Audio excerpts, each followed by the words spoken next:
A head nod is good. Okay, all right, that's Head good. nod is good. All right, How about just throw an egg white at his head? I don't think it would work. Okay, we're hitting live. When you played football that long, you don't feel it. You got that CTD. CTD. Hold on. What am I?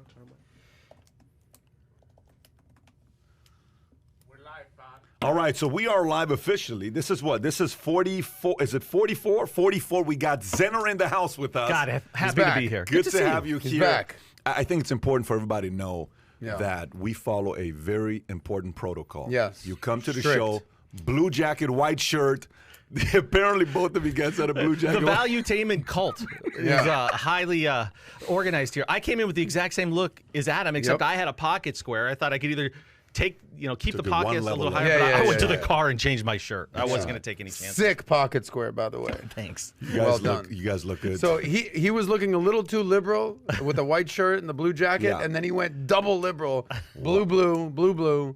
what makes thank sense? That's God what we happens have- when you hang out with a guy like Exactly. that. Thank God we have some contagious. balance on the podcast. Yes, so it's- shout out to all the red, white, and blue supporters. God, do out people there. even think of that anymore? I just feel like we're in a non-political world lately, which is kind of nice. Tom, maybe It's you kind of are, a break. buddy. After the nonsense that just happened. Give it 18 months. Don't worry. Oh, without a doubt, right? Yeah.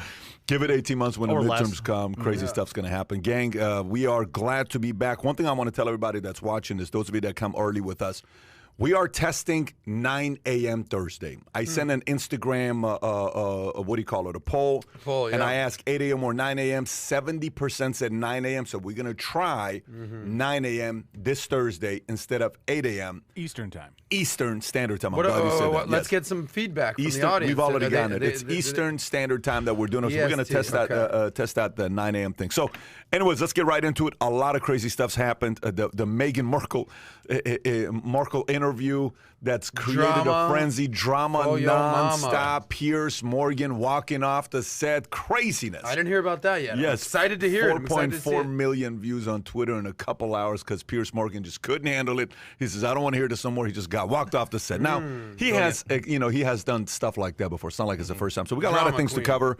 We got business things to cover. Reddit has named its former Snap, a former Snap, like Snapchat executive, as its first CFO. This entire time, Reddit hasn't had a CFO, but they just announced they're getting a new CFO. Square is joining forces with Jay-Z Music.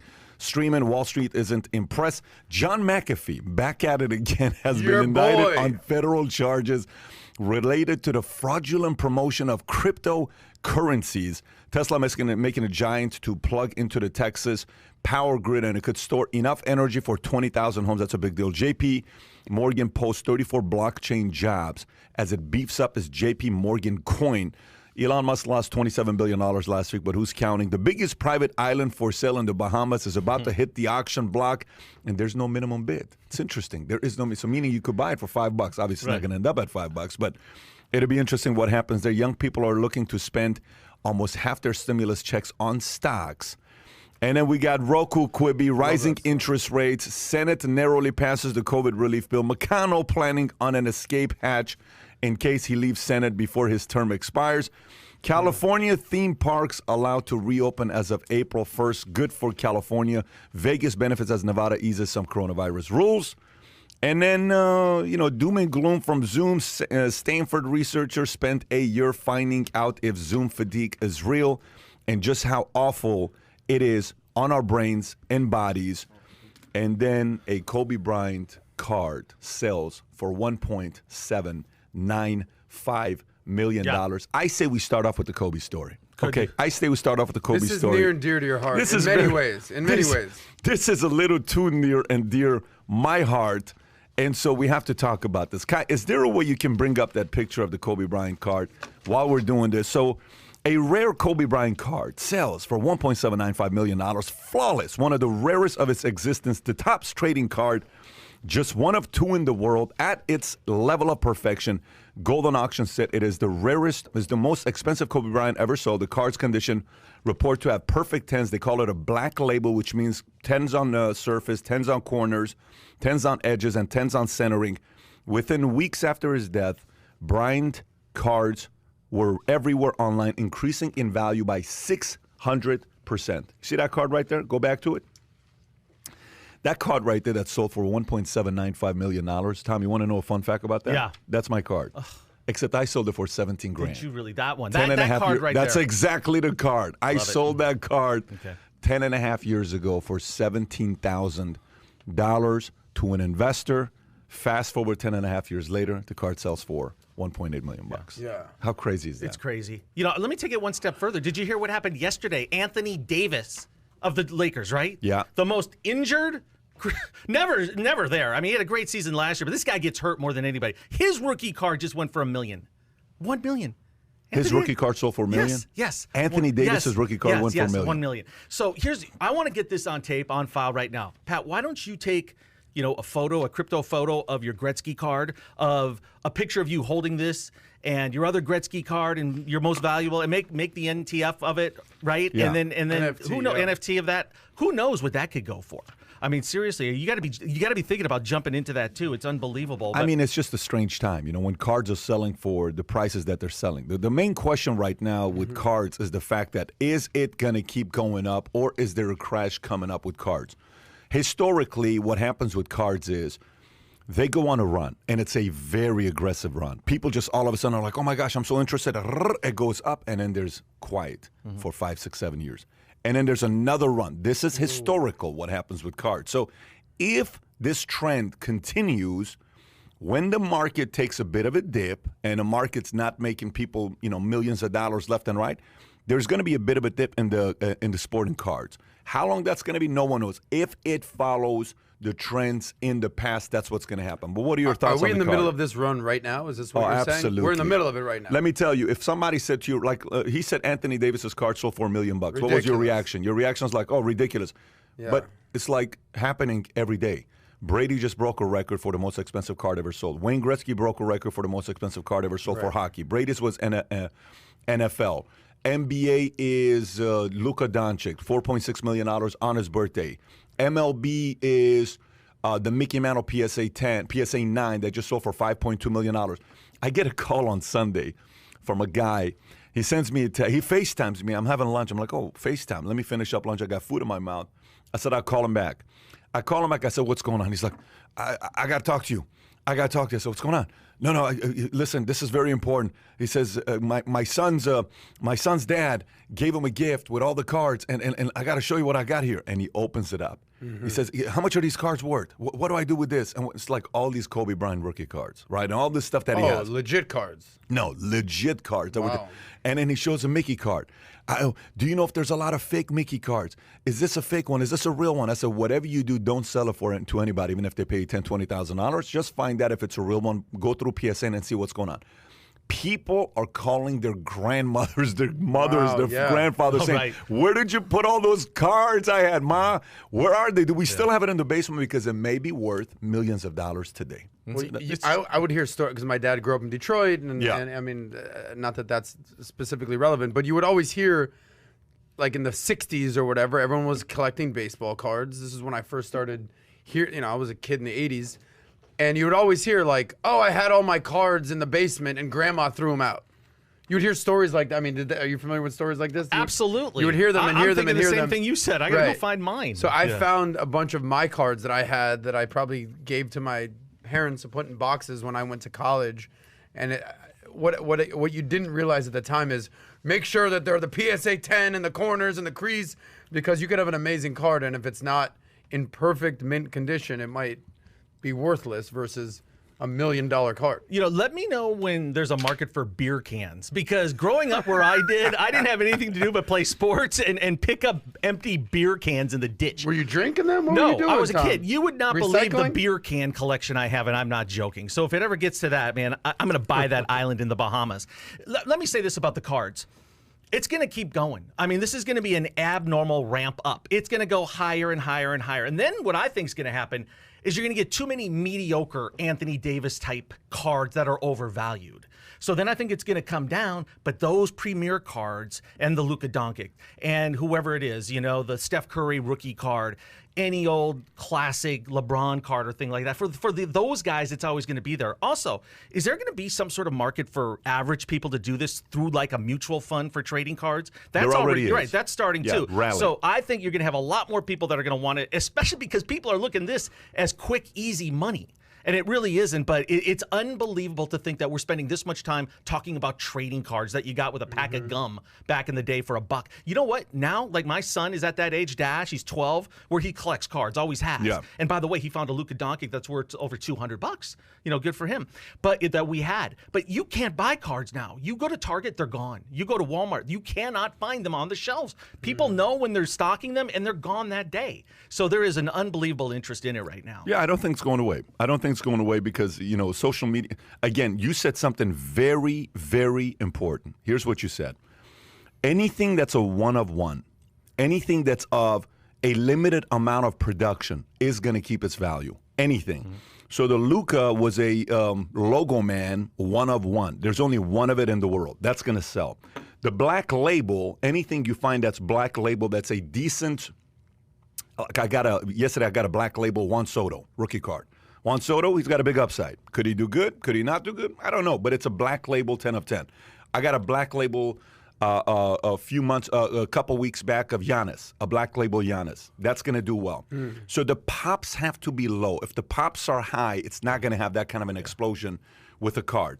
And then you just need to know they're not reprinting them. It's not like they're going to wake up and, you know, someone's going to come from the feds and say, we have decided to print 200,000 cards of the 1986 Fleer Michael Jordan. So we're going to print in quantitative easing to increase. They're not going to do something like that. Was that your Jerome Powell interpretation? That was not Powell. That was Greenspan. Who was that? Okay, that was Alan Greenspan.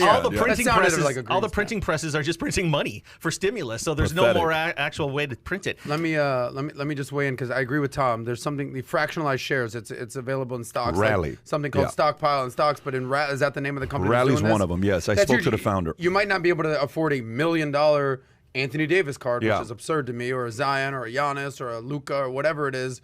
But could you put 10 grand in and just roll the dice like a big? If it's a one of one, you're probably not going to lose. If it's a one of one, huh? And you need to know, like, here's how this works. If they're currently playing, the upside is faster. Like, for example, Luka's card sold for $4.6 million. Michael Jordan's card sold for $738. But Luka's card, there's only one of in the world. Michael's card, there's 320 in the world, PSA 10. So you have to know. What do you mean concurrently playing? Like, you mean currently if playing? They're currently playing. It's a bigger upside. Or for example, if you own a Mickey PSA 8, 9, 10, you own a Babe Ruth 1933 Gaudy, if you own a Mays, if you own a old Magic Johnson Bird rookie card because the documentary, if you own some of that stuff, that stuff's going to be fine. But like I bought a Zion for a few $100,000. Okay, that's what that's going for. Yeah, I don't know what I think I paid $350 for it. I paid $350,000 for it. There's only it's a legit card. It's a nice. So if I keep it for a year, 2 years, if Zion becomes who he could potentially become, that could be a $2-3 million card. Wow. But if Zion gets injured, that's a $50,000 card, $100,000 card. And you lose your investment. And you lose your investment. You get but crushed. I know that's the difference between investing your money in small cap, mid cap, large cap. You put money in Amazon right now. What's going to happen with Amazon? Amazon's a $2 trillion company. Amazon becomes a $4 trillion company. What's your stock worth? It just maybe double, right? But what's the chances of Amazon going from a $2 trillion company to a $20 trillion company in the next 2 years? You're trying to 10x this money, 100x this money. So you need to put it like I'm very much on value stocks and cards, like stuff that I like a Will Chamberlain rookie card, you know, high graded PSA 8. Wilt's going to be Wilt. It is what it is. You know, you got a Ruth, a Ted Williams, a Ty Cobb, a Honus Wagner. Those types of stuff are going to keep their value.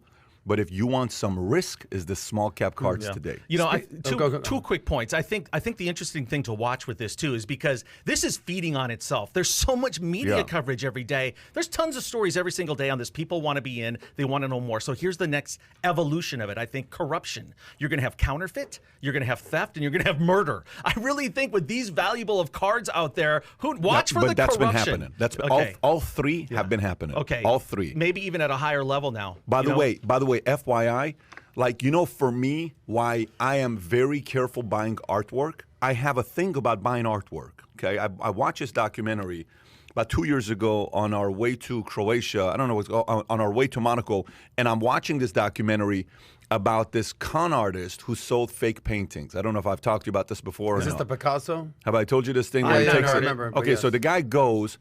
Picasso's about to die. He's on his deathbed. This guy who's a con artist goes to a local guy who admires Picasso, says, I want you to paint something with Picasso's painting style. He gives the guy $500. He goes to Picasso, says, a local painter who admires you did a painting. I just want to get your advice on it, how you like it. He wants to really get your opinion.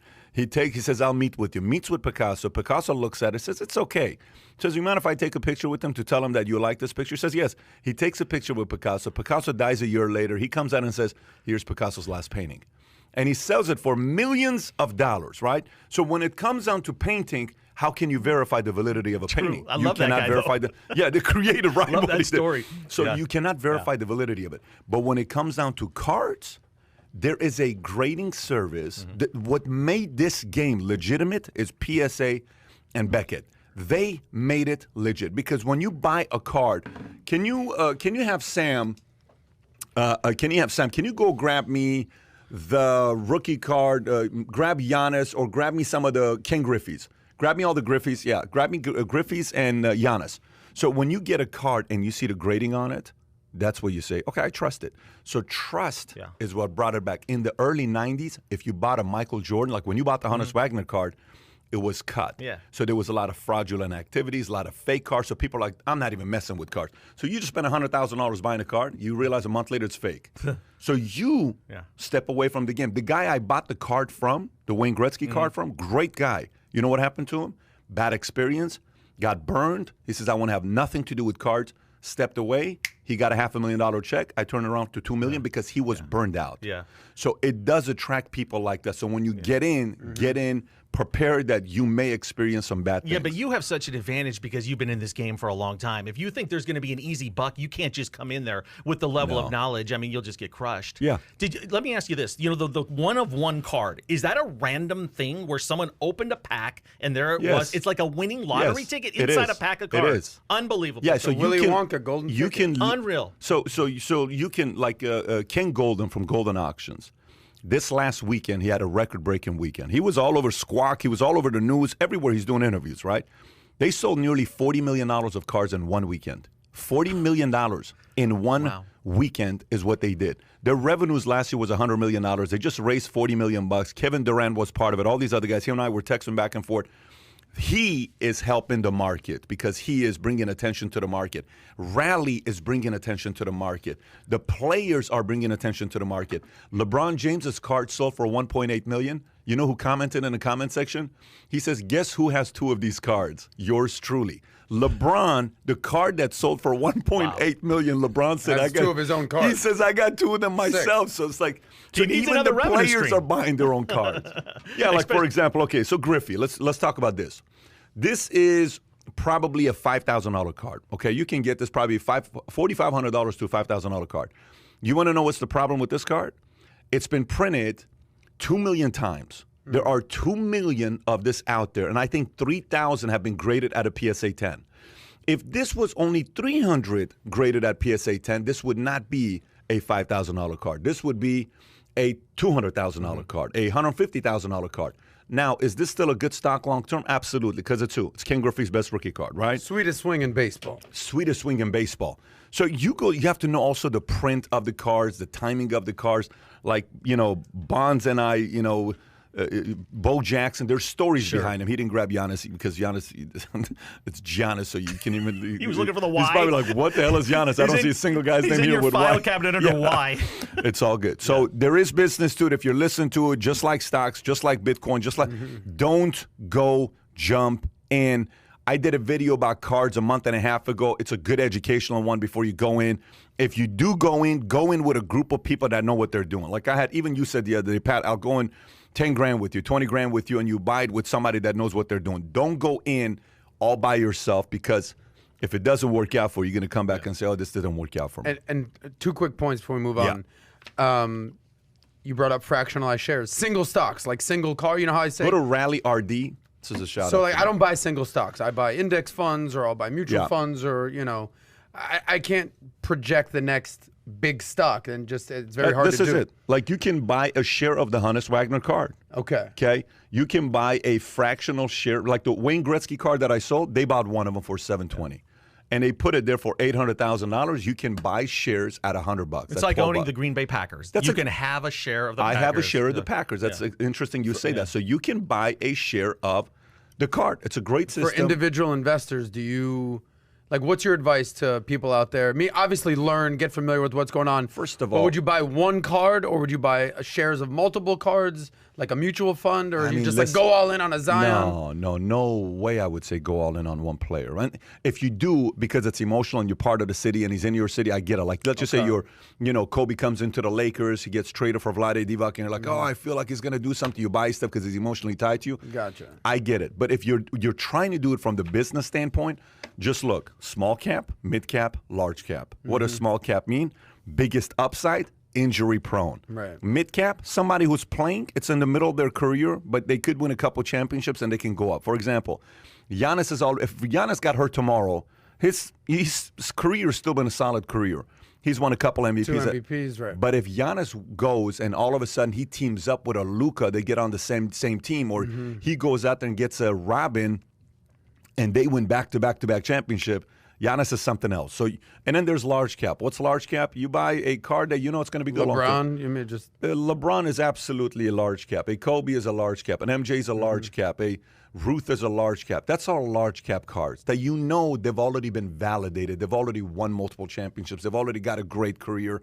People already know who they are. That's a large cap. You're not going to lose a lot of money. This may not explode. This higher, and this could explode, but it's got a bigger risk. I think it's important for you, just to kind of come full circle here, tell your experience with the Kobe Bryant, because you kind of left some details out, meaning you bought the Kobe Bryant for like 10 grand. Whatever it was. For 17 sold grand. it for 7. So you're thinking, oh my God, I made 17 pretty quick turnaround. I sold it for right. 17 grand at a time. Yes. When I sold that card, what people don't know, like when I sold that card, I was running the insurance company. This is the story I wanted to hear. I was running, and I was going to do a video with Kai on Valuetainment, but we'll do it here and we'll put on short clips. I was running my insurance company, PHP. Yeah. I come home, Jen has her situation with the baby. We lost the baby, and then we have my $500,000 of savings that I put into it. That $500,000 goes down to $13,000. Wow. Okay, this we is have what miscarriage. Year is this is 2010, 2011. 10, 11 years ago. It's when you're just starting out PHP. Place. I'm trying to figure out how I'm going to come up with money. So we're living in an apartment to save money at the time, 2010. I sold everything I had, anything and everything, to invest it into the company. So we did the math the other day, and I did it in front of you. That $17,000 I put into the company made me $14 million. So the point is, I may have lost on a $1.8 million deal, but I put it in my business. It saved the company. It helped us getting to where we're at, and obviously right now it's a complete... It's a sick story. For those out there that feel bad for Pat, he's going to be okay. But I tell you one thing. I understand for the person that sold it. I understand they almost didn't want to sell it. And I understand for the person that bought it, they're so happy to hold the card. Yeah. The person that won the card can't wait to hold it. You don't even know, if you're a card guy, to hold a card of a Kobe like that, BGS 10 black label, I can't even describe. Especially if you're a collector. Right. If you're not a collector, you know how you tell somebody, yeah, I went to the Super Bowl, man, and I tell you, this Harrison guy took the fumble away before halftime and ran it back on Kurt Warner, and then at the end, Kurt Warner makes a comeback, but the Steelers still end up winning, and it was crazy because Kurt threw for 400 touchdowns. You should have been at this place. Oh, so who won? Yeah, but you don't understand. This was sick. And I was like, dude, I don't follow football. Yeah. Why wouldn't you tell me that? I wouldn't have told you the experience. So if you tell like somebody watches this right now with cards, they're like, dude, who cares about cards if it's emotional? The guy who buys the Kobe, he hangs on to it. Yeah. He's going to say, Mom, look, hey, Dad, look, hey, guys, come over. He's going to have a party sharing the cards with people, showing it to them. It's a pretty cool experience. So you've been on both sides of the equation, meaning you've won on some deals and you've lost on That's how clearly. business works. That's how life works. You're not going to win them all. You're going to have some, and the reality is, I'm going to tell you a crazy thing. I've never lost on cards. How weird is that? Wow. How weird is that? Like even that Kobe situation, I never lose on cards because I sit on them. if you sit on cards, the only way you do is if the guy does something that's like a guy comes out with steroid scandal and then his car, no one wants to buy the card. Like you didn't wake up this morning saying, I want to go buy an O.J. Simpson rookie card. You know what I mean? So there's an element of that. You probably keep emotion out of it, which, you know what you're doing. Sure. Which plays. See, I have a philosophy. I only invest in ball players like Lamar's kids, Lonzo and LaMelo. That's it. I think they're going to the top. Well, I would steer clear of the Jello card. LaMelo is going. That guy's going places. He's a special kid. Yeah. Okay, so there you go. First story, we got cards. Second story, do we want to go into the Meghan Markle story and see what happened there? Why don't we go into We know you do. No, I mean, listen, it's what everybody's talking about. It's what everybody. Have you guys had a chance to watch some of the highlights? I've seen some of the clips. So you tell us yourself. Well, give us the rundown of what I want to hear from you. What do you think about the whole thing when you watch it? What is your what do you think? Because there's 2-3 different sides of the story. Where are you at, and who do you believe? She goes on Oprah. Yeah. And she does a sit-down interview. Yeah. Now, was the interview just with her, and then Harry popped in at the end, or? Yeah, Harry popped in later on. So more than Super Bowl. So there was more people watching the interview than the Super Bowl. 96.4 million viewers watched. However, according to some analysts or ratings drew higher numbers than the Super Bowl. If you watch it, you couldn't. There was 50 commercials every 2 minutes. Every time you watch in the interviews, commercial, and apparently they didn't take any money. That was transparent right up front. Oprah said, to make sure everybody knows, have you gotten paid for this? Zero.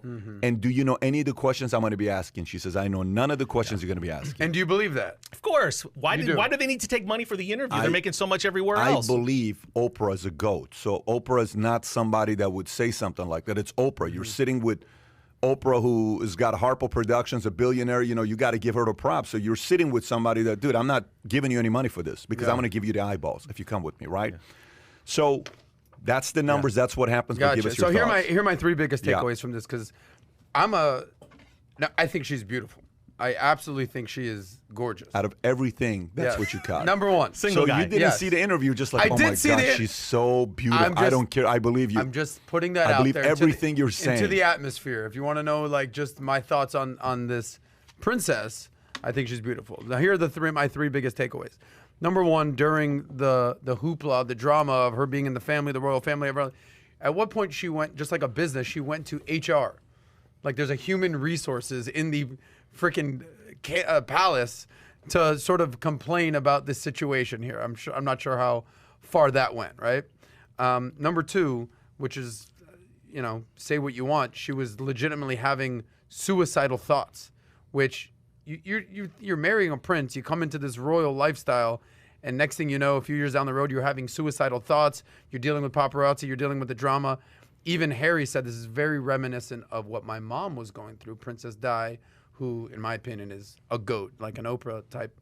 And then thirdly, which was sort of the biggest controversy, and they wouldn't name names, the family wanted to know how dark-skinned baby Archie would be when he was born, because she's, I think, mixed, half-half. He's obviously a ginger. I think they're thinking, please tell me this kid don't look like Blake Griffin. We hope not. So shout out Blake Griffin. But dunk on Kia. Yeah, I don't know. I just saw it for a second. Yeah, you saw that right there, looking like a bag of Cheetos right there. But that was pretty controversial for the family. Like, so funny. And I'm not sure if it was Stephen Colbert. Blake Griffin just went to the Nets. Yeah. Blake Griffin. Yeah, the Nets are going to probably win a championship this year. But anyway, side note. Shocker, the royal family in the greatest imperialist country ever to exist might be a tad racist. They might be. So there was definitely some drama going on. Where are you at, there. Tom? With this? And the racism card is what's being played a lot right now. The biggest loser in all this is Adam Silver in the NBA. They had their All-Star game that night, their big showcase. CBS destroyed it. It absolutely destroyed it in the ratings. So they go head-to-head, and that's got to scare the NBA. One of the biggest winners, Gayle King, she deserves a raise at CBS. Her best friend's Oprah. She gets the interview over there. They had to pay $7 to $9 million in licensing fees, but Gayle King, kudos to her. This was a total recipe for disaster for the royal family when Meghan Markle entered the family because she was a celebrity. She's wired for ambition. She's an ambitious individual. All right. She knew how to play this status that she was about to get. And she wasn't a huge celebrity, but she already had the hunger and the drive for working her way up in the showbiz world and making it in Hollywood. You know, I don't blame her at all. I saw this coming. I didn't think this would work with Harry eventually. It's the worst case scenario for the royals because they're all about tradition and conforming and consistency and honoring that crown and keeping that whole thing going, right? And she's about, I don't know any about this in my history. I'm thinking about myself and my family, and clearly Harry is all in on board with her. I went in thinking that I was going to be anti-Meghan Markle on this thing, that like she was being opportunistic to a negative degree where she was really taking advantage of this. But I bought some of her stories that she was talking about. And, you know, they got to Hollywood, and they've already signed a 9-figure deal with Netflix. They have a $100 million deal with Netflix to produce documentaries and entertainment. They have a huge podcast contract, so they're making a ton of money.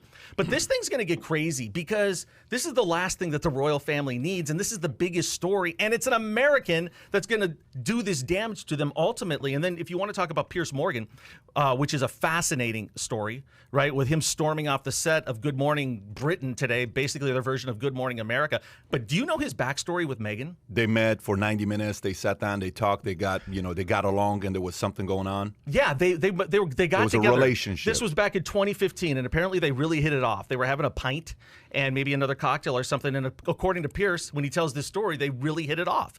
He must have had something for her, probably, right? He puts her in a cab after that. She goes to a party, and that's the party she met Harry at. And he said that she never talked to him again. So there might be some really deep-rooted personal feelings there with Piers. And it all exploded this morning, which is only going to keep the story going because he walked off the set. He stormed off the set. He took off his mic, exit stage left. That's exactly what Meghan wants. Oh, my God. So this is just playing up even bigger and bigger. Explain that, what the Piers Morgan part of the story is that. What happened this morning? He's defending the royals on this what one. happened this morning? What happened Gotcha. this morning is somebody came in on the show and called out Piers. This guy doesn't like the weather Piers. guy. The weather guy does not like Piers at all. On Good Morning Britain. Yeah. On Good Morning Britain, and kind of called him out. And he said, well, you don't understand how challenges this has been to have been Meghan and Harry and all they've gone through of being part of this limelight and how the media has trashed them and the media has not been friendly to them outside of the wedding. That's pretty much what he said. And then Piers like, I'm not having this. He just walked out. Yeah. And so the guy said, and he's a king of publicity stunts. That was a brilliant move by Piers. Piers is a genius. I mean, you have to realize he's genius. Oh, there's no question about it. He understands marketing. Let me say that part. I wouldn't say he knows Pythagorean theorem, but I would say he is a very good marketer and he knows how to put a story out there. So you can't say no to it. You don't find him annoying at all? Oh, 100%. Okay, gotcha. No. I didn't. I never. But no, I just want to get your thoughts you ever on met that. an annoying genius? Like it's he's over there. He's sitting over there. Our friend Kai. Genius comes in many different colors. They can be jerks. They can be annoying. They can be attractive. They can be ugly. They can be a lot of things. So let's go back to the story. Yeah. Do you have sympathy for her? I do not. You do not. I'd love to hear your perspective. Let me explain where I may and where I don't. Go. Okay. So here's where I'm at with the interview. So I watched the interview and I'm going through. I'm like, okay. Sounds good. Opens up. Hey, we're not paying for it. You're not doing this. It's open to any questions. Great. She starts going into the story. Well, you know, what happened with this? And then Oprah showed some stuff. You know, Katie had the bump. And they're like, oh, wow, look how she's appreciating the bump. But when, Meghan would put it, look, she can't get her hands off her bump. I mean, that's just true. You can't do something like that. Or then, hey, here's Katie eating guacamole or avocado, and look how responsible she's been with her health. And then the same story with Meghan eating avocado. Look what she's doing, destroying water and all this. And you should see these articles. It's pretty bad when you compare it. You're saying that Meghan was getting the raw end of the deal. Meghan in UK was treated like Trump was treated in US. To kind of give you an idea about how that was treated. The treatment was she couldn't do anything right. I fully agree with that. And Kate Middleton was getting all the love. And Kate Middleton, Kate Middleton was getting all the love because Kate Middleton was like, I understand the traditions, et cetera, et cetera. Yeah, well, she's British. Kate is more, so it's not about, so Grace Kelly. If you tell a story about Grace Kelly, do you remember Grace Kelly? Yes. Who was Grace Kelly?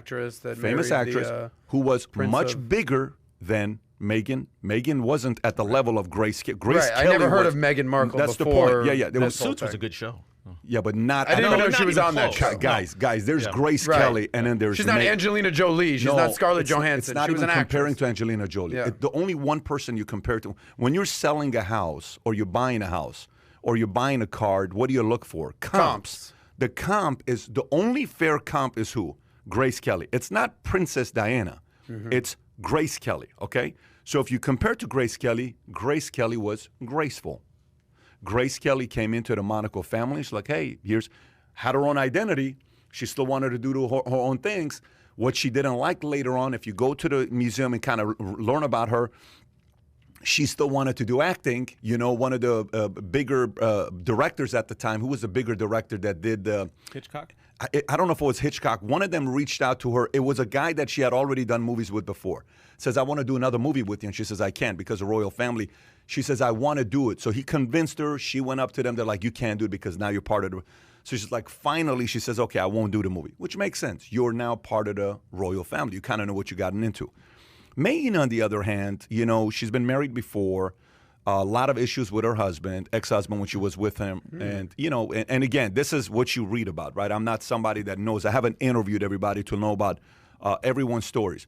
Her and her dad didn't speak for a couple years. Her dad got a letter from Meghan that he was thinking about going public with it. Every 30 days, he says, I'm going to bring it out until she contacts me. So apparently there was something going on with the dad. And a lot of people in Hollywood, you know, maybe didn't really get along with her for her, you know, pompous attitude a little bit, what people have said about her. Now, let's go to the interview. Back to the interview. Yep. Oprah's doing the interview, and they're going through it. A couple different things came up. One was the baby. One was the bump. The other one was how when Archie, when she was pregnant, they said, we're not going to provide security for your baby. Right. Or a title or anything like that. Or title for the baby. Which, by the way, do you believe? And every time Oprah asked, who said that? They would not Who reveal, said that? right? No, she wouldn't say that. She would say, it's what I heard. It's what Harry and others told me. So it's nothing ever that was direct. She would deflect and say, it's what Harry told me. It's what Harry told me. It's like when you go buy a house and I'm talking to the husband. It's like, oh, I love this house. It's great, but your wife isn't here. And I say, so do we want to make an offer? And you say what? Let me speak to my wife. Like, let's call her right now. Well, no, she needs to see the house first, right? So she would deflect. It's a great skill set of a client to do that. It's let me talk to my wife. Let me talk to my wife. Let me talk to my wife. It's great. I've been through it long enough to know that this is a normal process when you're selling. So she kind of deflected on Harry. Hey, let me talk to Harry. Hey, let me talk to Harry. Hey, it's what Harry said. Oh, so you didn't hear this? No, but Harry told me and someone told Harry. So there wasn't credibility about whether the kid was going to get security or not, protection or not. Now, here's the thing. Amongst us, do you actually believe they're not going to give the baby security? I don't believe that. Because if you don't give the baby security, who are you making look like an idiot? Yourself. Imagine the publicity stunt if you didn't provide security for the baby. Okay, imagine that. Now, do I see something like that taking place and saying, hey, you know, let me tell you what happened. We're not going to, you know what if we don't give him security? Oh, you know what, your baby doesn't even. So imagine like some kind of a challenge, an argument took place. And then she says, they threatened to not give security. Yeah, but that's kind of like saying, hey, you know what I'm going to do to you? I'm going to kick your ass. Dude, I'm not going to kick your ass. It's just something that happened. So we don't know where that went, right? We don't know that part of it. Again, we just have to believe what she's saying in this interview. Then there was a part where, conversation about Meghan's baby is of color. You know, like you brought it up a little bit at the beginning. And, there's this awkward part of the interview where Oprah Winfrey says, wait, what? Yeah. Who said this? And Meghan's like, it's like a 5-second pause in the interview. Wait. You mean to tell me somebody said that? Do you think there was a part of this because of race? She's not answering. Then Oprah says, well, if it's this, I mean, if it's the first baby that could be of a different color coming in, maybe that makes them feel uncomfortable. And she says, well, her words, if that's the assumption you're making, it's a safe assumption to be making. Do you understand what I'm saying? So it's kind of like... She answered it without answering No, it. she says it that, hey, Oprah, if that's the assumption you're making, that's a pretty good assumption to be making. So, look, you know, when you're around folks long enough and you sit down with people, you kind of know how to, you know, sell and market on all that. And then later on, hey, she asked for help. That part I actually believe. And the reason why I believe that part is because, you know, in business and life, whatever you want, when sometimes you get it, not everybody can handle it. The limelight is not for everybody. Because what comes with the limelight? What comes with the limelight? Pressure, expectations, focus. Drama. Okay, pressure of what though? Expectation of what? So actually think about expectation. What are the most annoying pressure and expectation that comes out if you become famous and you're in the limelight? I'm talking like highest level, like herself. Being exposed, things like that. Such as what? So actually process it. One is looks. Look at her. She's getting older. Look at the skin. Look at this. So the judgment is hardcore on what? What you look like, right? What else is it? Mistakes? Anything Mistakes, judgment on your past marriage, what you body. eat, what you do. Everything, literally everything. Everything is single. You're in a glass box, like you're being looked at, judged, reviewed. So if you go from all this that. kind of, Grace Kelly had it, and she was the same. So it's not like the day she got married to Monaco and she became more famous. No, she was famous the day before she got married. She was famous the day after she got married. Meghan was here. She went, bam, right? The world now. So I can see that happening. You needing to talk to somebody. I can actually see that part. I can play a little counterpoint to you. Yeah. And it's funny how you can watch the same interview and maybe get a little different take. Number one, when she said, I'm going to refer to Harry, maybe I looked at it like she was protecting that person that said it. She didn't want to expose him at that time. She already said that but it wasn't I would have the never queen. said Harry, because you're also putting the responsibility on Harry. You're dividing Harry with the family. That's the one person well, you don't... he did that when he moved to the U.S. No, that's not the point. No. You have to know, if I'm putting it on you, I'm almost making the division between you and your family wider and wider, which it just shows maybe you are who people say you are. Maybe you are. So everything, the blame was on Harry. She didn't take any of the responsibility. She says, it's what I heard through Harry. It's what I heard through Harry. She said that 3 times. I'm a guy that's a diffuse, unified glue. She was dividing him and the family hardcore. Yeah. That's how I read it. And then the security aspect, too. I think part of that was security for life. And she was worried that maybe when the child got older, Archie got older, he wouldn't have that security down the road, probably protect him as a baby. I have 3 quick points. Number one, in 2011, when William and Kate Middleton got married, we did a book on that. We partnered with Access Hollywood. I wrote this book on the royal wedding. It was the biggest thing. The book was very successful. It sold. 3 years ago in 2018, we were going to do a book on this one, right? The new royal wedding. And we had to pull the plug on it the day of the wedding. There was just no interest. Wow. It would have been a complete disaster. And we had a good media partner with it, too, a very, very big celebrity gossip site. But I was stunned at the lack of interest in that thing. So we completely had to pull the plug or we got crushed. I'm going to make a quick prediction here. This is going to rattle Prince Charles like nothing else, because I think in his mind, he had this succession formula in place. I think he figured he'd be king a lot sooner than now, right? Who knows if his mom's ever going to pass on, if he's ever going to be king. I think, and here's my prediction, he's going to do what NFL stars do when they go to another team, right? Like an Emmitt Smith goes and plays for the Arizona Cardinals. What does he do? He comes back to the Cowboys, signs a 1-day contract so he can retire as a Cowboy. I think when the Queen actually dies and Prince Charles becomes king, I think he's going to do it for a month ceremonially, and then he's going to turn it over. I think they need younger monarchy there. I think he's going to put William on the crown. He's gonna make him king. And the other thing is, this really hurts Harry's brand, doesn't it? I mean, he used to be this fun-loving, macho, cool dude, and now he's just taking orders from everyone. Meghan, Oprah, the Queen, his brother. He just seems weak in this whole thing. And I agree. And he's come to the United States, but you know what? I bet they have a really good life. They live in Beverly Hills. They have a huge deal for Netflix. She's gonna have that creative outlet for her satisfied. They can have more kids, and they're gonna be relevant. They're gonna stay in the public eye as long as they want to.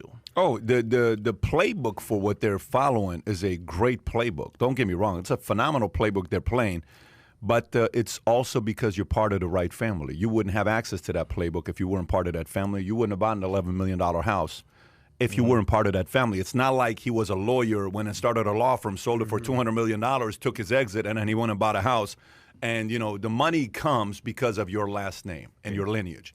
There's got to be a little bit of respect being given to the family that gave you that success. There has to be some. As competitive as some people maybe with their, like Bill Clinton, okay?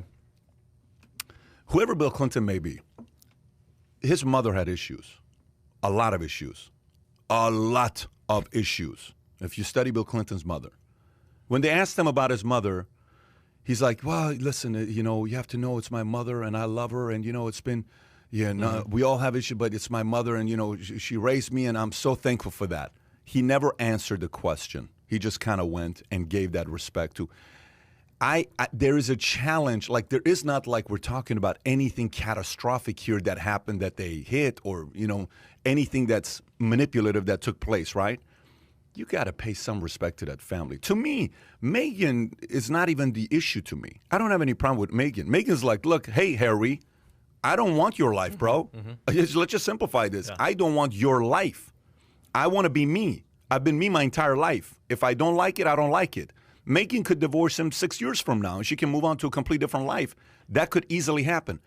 The part that's a little bit disappointing to see is when I see a son of the family allowing this to happen where the public humiliation is the family, okay? The public humiliation is from the family.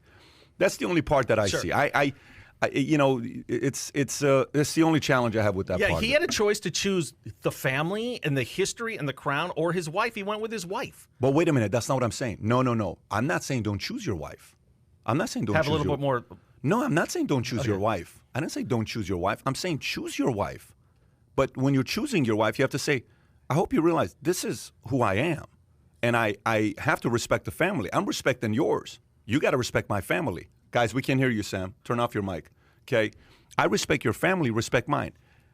We can still hear you. So we have to respect the family. That's all I'm saying. If I marry Jen, hey, my family has issues. Look, I understand. I love you. I want to marry you. I want to have kids with you. Like when my wife and I were getting married, the night before I got married, I had a meeting with my mom. And I sat with my mom and I told her, for 30 years, you've been my number one. Tomorrow, you're my number two. She's my number one. Wasn't easy, but I had to tell her. It's my marriage. But I have respect. Here's what's going on here. I think that part was a little bit that... Yeah, but it's such an extreme when it's monarchy and it's that tradition. I mean, Harry literally had to make that choice because he moved all the way halfway across the country. But make the choice, but say, we don't need to publicize and throw my entire family under the bus. The whole show is about throwing the family under the bus. Yeah. If you choose to get married, I fully get it. Move wherever you want to go. I want to leave the family. But don't do an Oprah Winfrey show with $100 million trashing the reason why you're living next to Oprah Winfrey. Yeah. If you weren't in that family, you don't live next to Oprah Winfrey because there's got to be a little bit of... It's the same exact thing when Americans who are raised and born in America, who go trashing America and how terrible of a country America is, rather than paying some respect and saying, hey, man, I was lucky to have been born in America. Some of us weren't born into this incredible country. Some of us fought like crazy. So there's other people on the other side saying, dude, if I was part of that family, at least show a little bit of gratitude. That's the only challenge. Piers Morgan is going to do a pay-per-view. He's going to do a counterpoint interview in England. It'll get huge ratings, record numbers. Someone has to get their side out of this.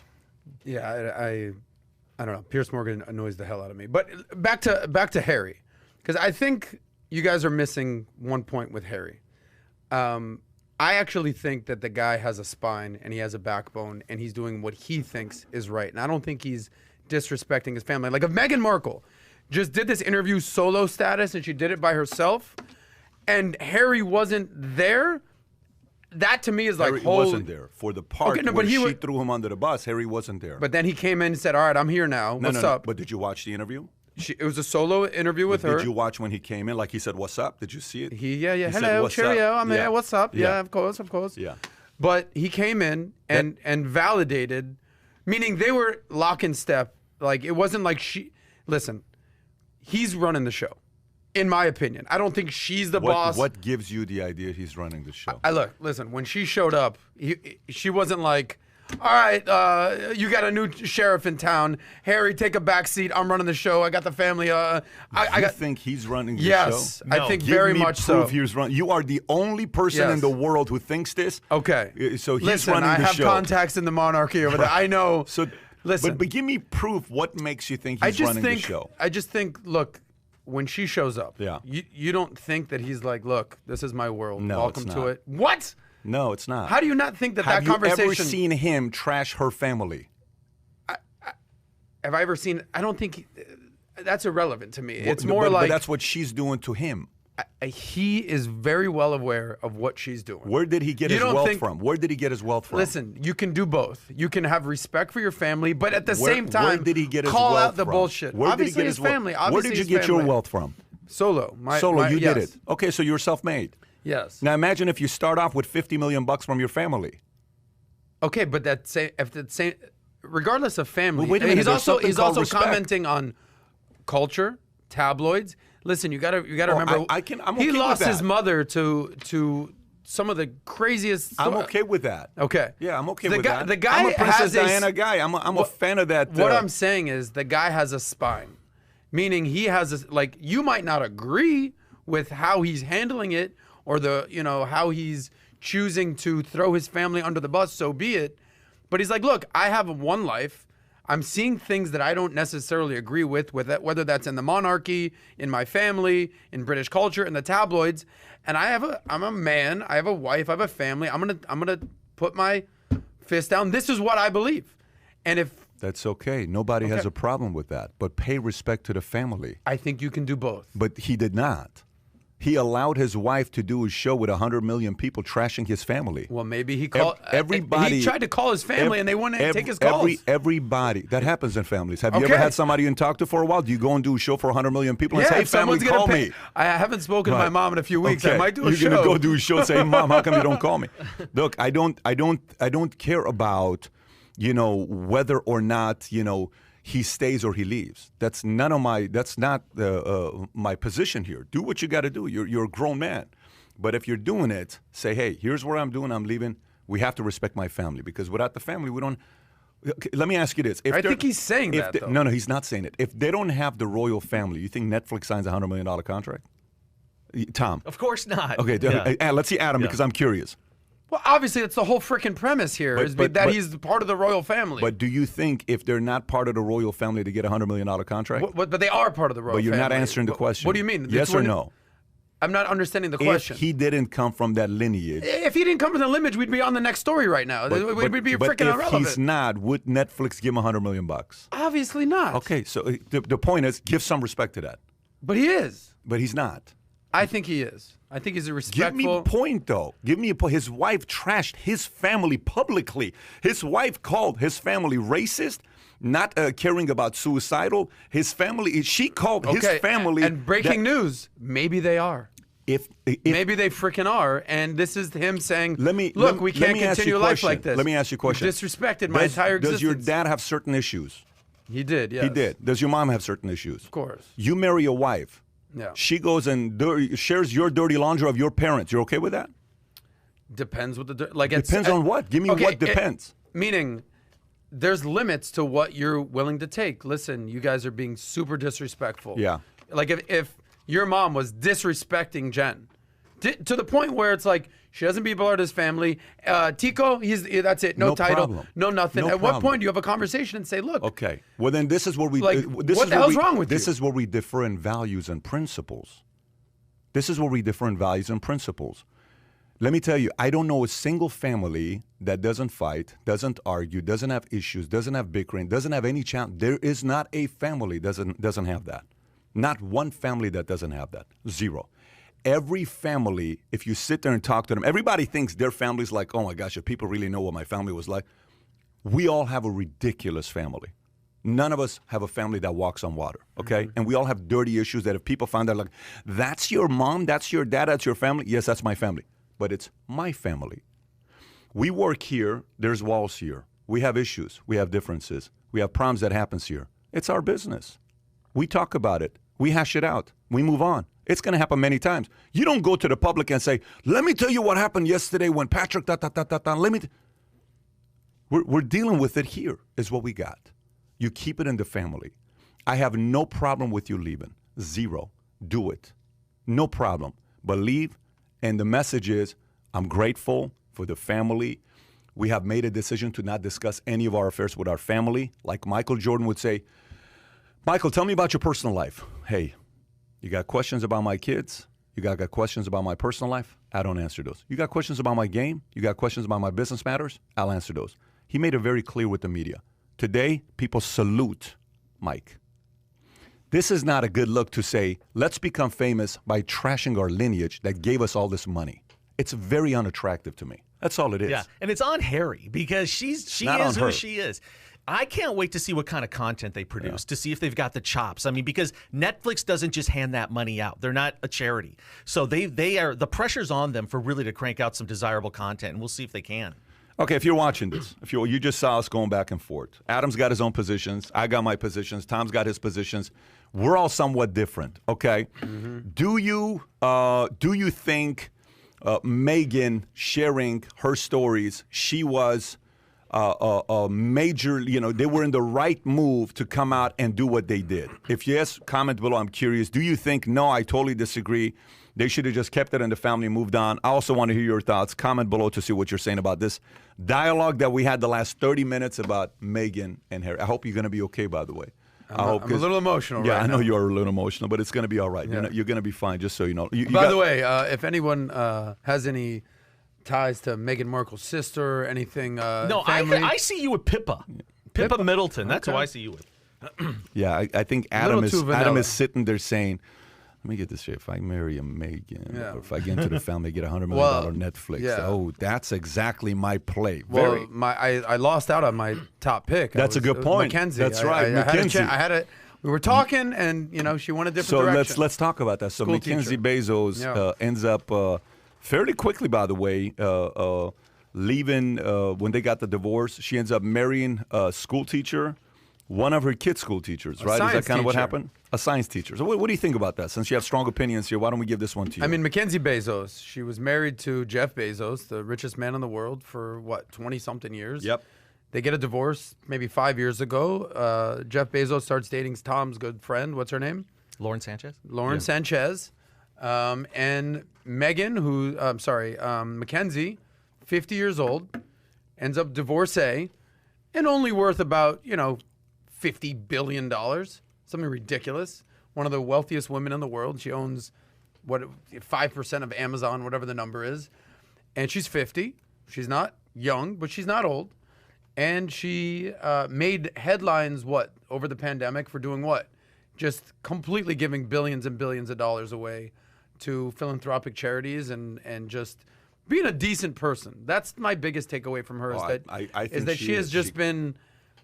She could have been a, typical Boca divorcee and just, shopped Leave every day. Leave the folks in Boca alone, honestly. That was offensive, right? I did offend some people, but she had an opportunity to be just to contribute nothing to society and be rich and, live on a yacht. But she said, no, I actually want to make a difference. I actually want to have a normal life and give back to society. And that's clearly what she's done. She's given away billions. What do you think about her marrying a school teacher? I think... kudos to this freaking science teacher that put some sort of chemistry concoction together and said, all right, I'm going to woo this uber wealthy Bezos broad. And she fell for it, and good for him. This guy's name is Dan Jewett, and Dan Jewett is doing it, and doing it big time. I'm going to have a disclaimer here and say I don't know him. I don't know him, but you know what? I don't need to know him to have an opinion, right? I don't, and this is a farce. This is not going to work. This has no chance to work. Zero. Really? And I'll tell you why. Because they're just completely miscast. And it might be all great now. I married the science teacher. I met him at school pickup and the whole thing. But this is not going to work because they are too different. They come from two different worlds. It never works. Look at Elizabeth Taylor when she tried to marry a commoner. It didn't work. It never does. And I have a friend. I have a very good friend who was married to a very successful man, a lot of family wealth. She grew up, in a higher society, was used to that type of life. When she got divorced, she had a relationship with a guy who really didn't have a job, that really, kind of flopped around, like to do, just like to have a good time. She got tired of always having to pay. She got tired of having to carry him. And I think any guy would be a little insecure in this situation. Unless this guy is the strongest man on the planet, I mean, this thing will start fraying away. About Jeff Bezos. I mean, don't you think? Jeff Bezos, richest man in the world. Jeff Bezos just landed on the moon. Jeff Bezos, he's like, I'm just trying to land on my wife tonight. You know? Jeff Bezos. Yeah, his whole existence is to help her give away the wealth, and I just think it's weird. I think it's weird she got married this quick, number one. I think it's odd that, you know, his whole, everything he's saying is too perfect for me. Now, I could be wrong, and they could be perfect for each other and just save the world, but it's a little weird to me. I think, just to counter argument on what you said, clearly she knew what she was signing up for, and he knew what she was signing. Like they knew, just like the Harry and Meghan thing, you know what you're getting yourself into. And even she said she changed her Amazon author page, ironically, about it. She lives in Seattle with her 4 children and her husband, Dan. That's her bio. See, she's guilty of That's being her bio. She's feeling guilty for having this much wealth. I think. If she would feel guilty if she wasn't giving it away. Well, I no, think that's she just part of wants, the reason why she is giving it away. I just think she wants a normal life, raise her kids, lives in Seattle. She knew what she's getting herself into with this science teacher. I think the biggest question is, how long is homie going to actually teach science class? When one kid steps out of line, he's just like, I can't deal with this crap anymore. I'm out. Let's just go on vacation. Once the honeymoon I think wears that's off, the biggest thing is, how long is he going to be a science teacher for? You were a substitute teacher. I was a substitute teacher, yeah, for a year. You're going, where were the billionaires for me back then? Exactly. There was no Mackenzie Bezos popping into science class being like, hey. I think a guy, once the honeymoon wears off, is just going to feel insecure and thinking, I didn't really have anything to do with this. It's all her.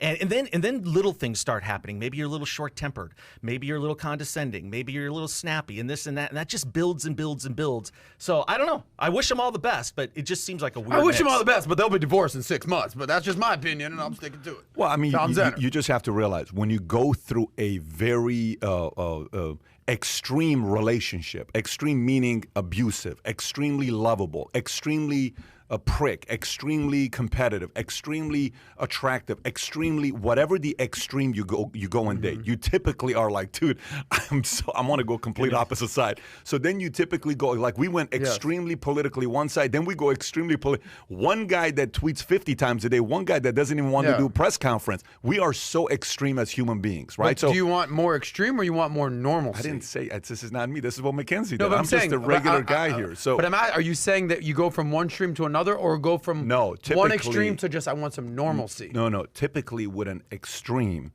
you at one point valued that. So if you valued, oh my gosh, Jeff is so driven. Freaking, this is so attractive. Right. You know, and you're like, dude, this guy wants to go take out Barnes & Noble. And then you're like, dude, that's attractive. And it's like, I want to go live on Mars. Babe, that's enough. I'm limited. I'm like, good with taking out bookstores, but I don't care to go to Mars. Like, enough. Let me just go marry a scientist that wants to figure out chemistry, right? Let's go figure out some of this benzene stuff. So now she goes and marries a guy like that. You date a very, very attractive girl who wanted you to get her gifts every day, and I demand a dozen roses every single week. Like, oh, no problem. You're so beautiful. And then all of a sudden you're like, bro, I just want to like miss 1 week of flowers with you and not be judged for it, right? Then you go meet a girl that's just like, oh, if you get me flowers once a year, I'm so grateful for it. Like, why don't you know? So there's an element of that going on. You went from the richest man in the world to a teacher, okay, to a teacher. Now, you know, it could work. It could work where you're just kind of like going away and just kind of kicking back and relaxing. But Tom's got a good point. It's going to be very... There is a reason why J-Lo is dating A-Rod, okay? There's a reason why Jay-Z's dating Beyonce. Jay-Z is Beyonce. Beyonce is Jay-Z, if that makes any sense. A-Rod is J-Lo. J-Lo is A-Rod. Kanye is Kim. Kim is Kanye. There is that understanding of what it is with the limelight. You know, you've been trained on how to do it. This science teacher has not had limelight except for 20 kids that are screaming his names, throwing paper, you know. To counter-argument that, you always hear people in Hollywood like, I do not want to marry another actress. I do not want to marry someone in the limelight. They say I want to just someone who's low-key, be the mother of my children. But you remember what you said? You said something. You said, you know, ever since I've been around your company, what I'm starting to realize the power of couples. Correct. Okay, that's the couple power. Yes. So Mackenzie is there. That's a different kind of a... You know, you have to know, like Mackenzie. Who do you think Mackenzie's met in her lifetime at a dinner? Everybody. Everybody. Are you kidding me? Who hasn't She's met Tom Zenner before. I mean, what I'm trying to tell you is she's met every who's who. So who do you think impresses her? Nobody. Can you imagine? You're like, oh, Mackenzie, tonight I'm gonna take you out to dinner, I'm gonna tear double you apart, date, girl. and I'm gonna introduce you to the #1 realtor in all of such and such county. It's like, bro, I own the company. What are you talking about? He works for me. You know? So it's not gonna be hard to impress. You know, you take a girl out the first time to Europe, she's like, oh my gosh, Tom, this is such a beautiful place. You take a girl that's been to Europe 50 million times. Right. Like, okay, let me take you to the restaurant. You follow me, guy. So there isn't that. I want to get that. Yeah, right. I think they're doing it for the right reasons. Okay, I'll give them that much. I think so as well. You know, but you know, it's already come out that he played a big role in her divvying up that $4 billion that she gave away at the end of last year. And I'm just thinking, how are you this qualified to be telling her what to do with the money? Jeff might be thinking as well. You know, I'm the one that kind of built this company and earned this money. Now they're giving it away. Can we pull him up, Dan? So let's see what this guy looks like. I just think watch him have like a ridiculous six-pack and runs 10 miles a day, benches 4 plates. Let's get a little. Say something about that. No, there's something called human nature, Let and a Dan guy roll doesn't up want on to you be in the taken. street He fight. doesn't want to be taken care of all the time. Is that him on the left? Oh boy. He's just a dude. He's a dude. Wow. She looks happy. We must be related. That's a very similar nose. I recognize that nose. He's the Armenian science teacher that Good for long him. lost. Well, I mean, look, she looks very, very happy. Yeah. Holding her Kindle, and you know, obviously they're hanging out somewhere there. But Pat, you brought up something, so I'll just circle back to that. Like Here when we you go. when Here you we de- go. when you deal with 4 years of extreme. by the way, with he's Trump, still upset with Meghan, just so you guys know. Go ahead. clearly distraught. But you know the whole thing with Biden, you know, not to get too political here, was we had such an extreme personality, such a showman, such a marketer, such a look at me, it's all about me, news Kind cycle. of like Meghan. Yeah. So go ahead. I don't know about that, but I think there's a lot of people craving in this country, like, bro, just shut your mouth, get off Twitter. Just interesting. I don't want any You of that gotta drama. stay aligned with your points here. man. My points are intact, sir. My points You're are very- intact. Here's my point: is that this country, a lot of people, 80+ million, we're like, dude, just enough of the drama. I just want something a little more chill. Again, not too political. Back to Mackenzie. I think she was like, look, I dealt with a guy who wanted to be Is the this a trillionaire. different Adam 15 minutes ago and then changes with Mackenzie? Like, what is the matter with you? This is my point is completely concise. I think she just wanted a normal, chill life. She married the science teacher. Oh my God. She'll never have a chill life. It's gonna be all right, She's buddy. running carpool pickup. She definitely has a type, bald guys. You figure she'd go with a guy with a full head of hair That's a if good she point. wanted to At be least extreme. she's consistent. Yeah. We respect that. At least Eric she's Galera consistent. should have slid it. Eric had a shot. Editor. Shout out So to let Kiki me give a Kamada. shout out to a couple people. Nicole Carino gave $5 and said, Meghan just guaranteed the crown has a 5th season. Harry is a soy boy. Millennial men don't understand honor nor heritage. Okay. Yimi Marino, have y'all seen Harry in Afghanistan? Have you seen Harry in Afghanistan or no? Back in the day when he used to go, yeah. Mm-hmm. Okay, and then we got Cove 12X12. I still can't believe topic of the day is royal family and not how people are being brutalized in China. Okay, very interesting there. That's a shout out to us talking about China. Rothschild owned the royals and the media. You're being duped into focusing on this fact, actual problems. And then cafecito break, we should protect our family and work out our own problems privately. Bringing out family drama attracts chaos. Does this help build up relationships? You know what? Good for you, cafecito break. But, okay, so next, what do we want to talk about next? What do you want to talk about next? You pick it. Adam, how about you pick the topic? I think we got to talk about your boy, John McAfee. You want to talk about John McAfee? I think you have a personal experience with this guy.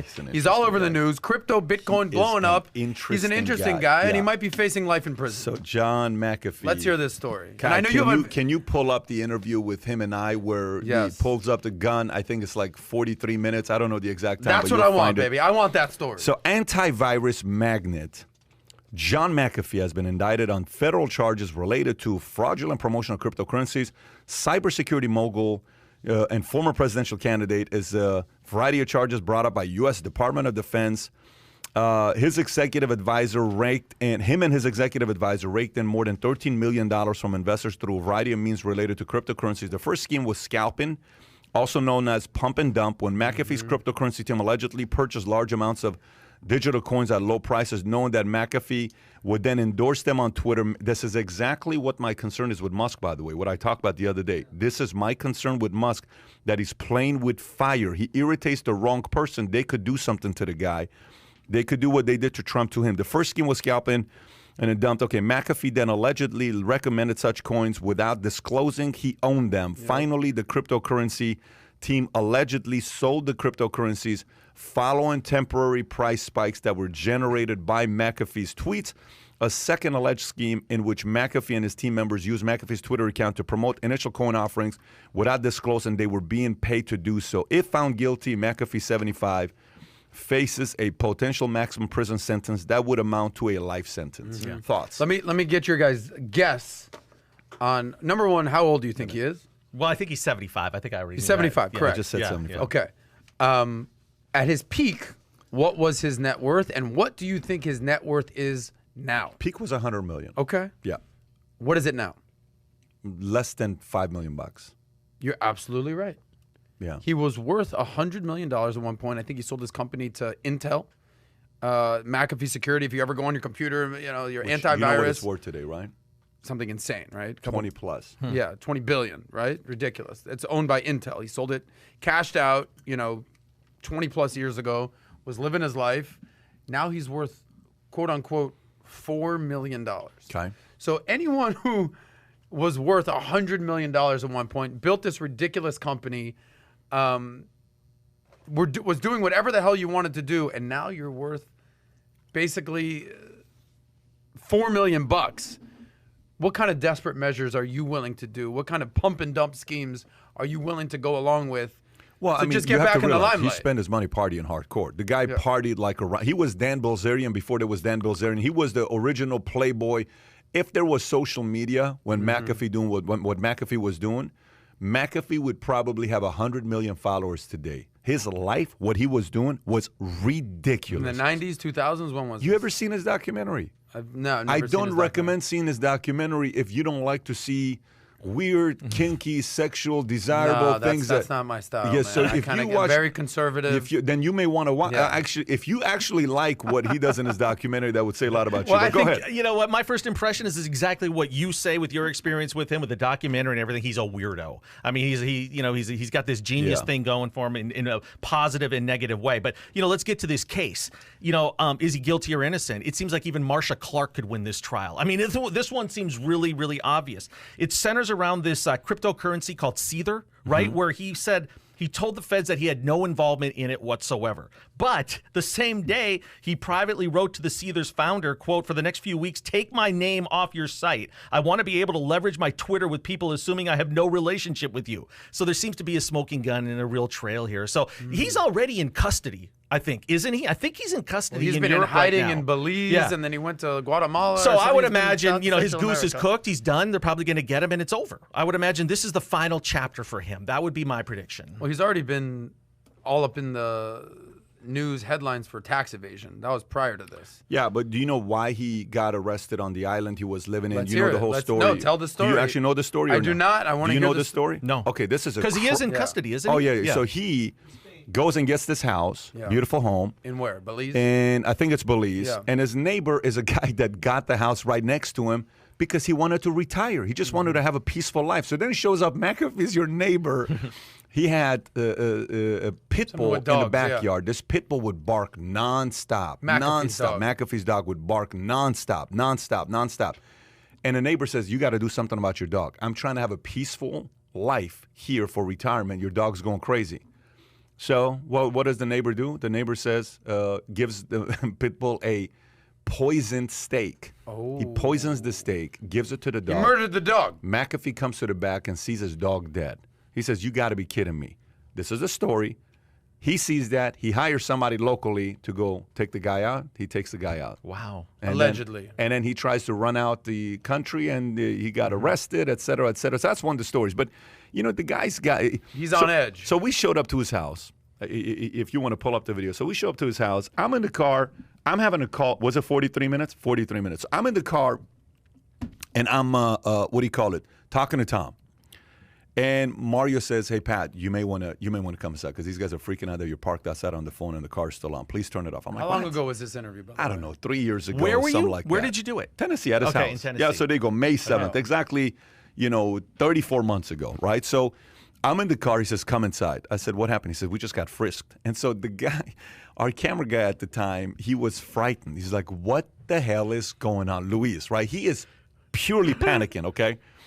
So I finally go inside and say, hey, what's up? I say, hey, how you guys doing? They're good. So tell me about your story. What do you want to know about my story? I'm a vet. Oh, really? Where were you stationed at?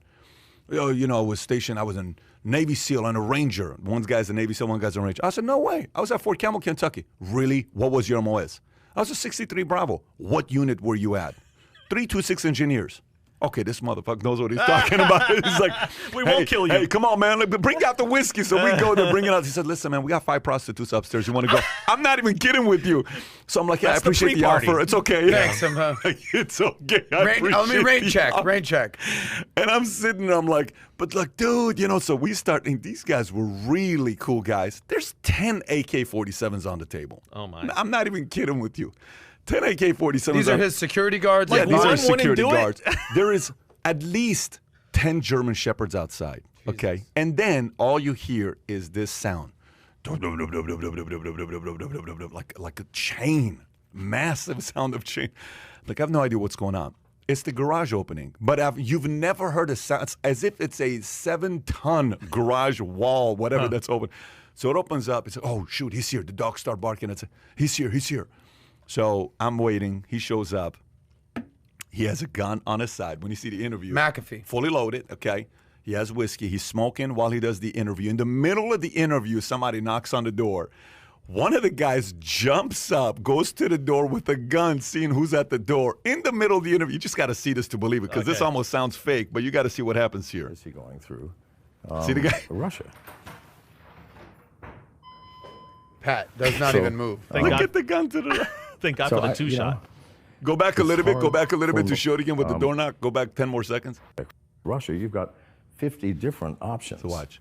Or even direct flights. From First Hong someone Kong knocks back to on the door. Why the heck is he going through Russia? See the gun to McAfee's right? So Who was the guy that knocked I- on the you know, door? Who knocked on the door? I have it's no hard idea till today. for me to say, is it good? Is it bad? I don't have all the facts, and neither do you. And neither do Pat, you did not even flinch. You know, No, what am I going to do? did you think that was all real, or were they Showtime for you? Oh, no way. It was 100% real. They were paranoid at the highest level from the beginning to the very end, because at that time he was going through something as well where they were after him. And they didn't give us the address to his place till 2 hours before the interview. They didn't give us the address. Where was it? Like in the Tennessee Hills, or was it outside Nashville? 2 hours outside of Nashville. There's you only travel hillbillies to out there. What are they Nashville worried for about? the I was interview? in Nashville. I You're had a meeting with there. Arthur Gotcha. Laffer, and then we're trying to see if we can get McAfee. And they said, and then you go into it's literally in the boonies when you go to this place. Gotcha. And then we sat down, we spoke, and I have to tell you, it was actually a very good conversation. And the craziest thing at the time, Bitcoin was at like $7,000. He made a prediction saying Bitcoin's going to go to $48,000. It went to $48,000. This year? So 4 years later. he said it was going to happen by the end of 2018, but it ended up going to $48,000. So to his credit, it ended up going to 48, but it's a very, very interesting individual. What's your biggest takeaway from the interview and where it is currently in the media status? This is my concern with crypto. So exactly what happened here, you have to know that exactly what's going on here is happening with cards. And when you're able to manipulate crypto, so guy goes up. Okay, imagine Elon says, Bitcoin is the future, okay? So if you bought Bitcoin, let's just say Elon, and I'm not saying he did or he not, but let's just say somebody connected to him buys Bitcoin at 30,000. Bitcoin's the future, goes to 50,000. He dumps. He says, I'm not that cool about Bitcoin now. Drops to 40,000. Oh, we're doing $1.5 billion. So Elon has to be, he's the genius. He's got a very high ranking of a genius, obviously.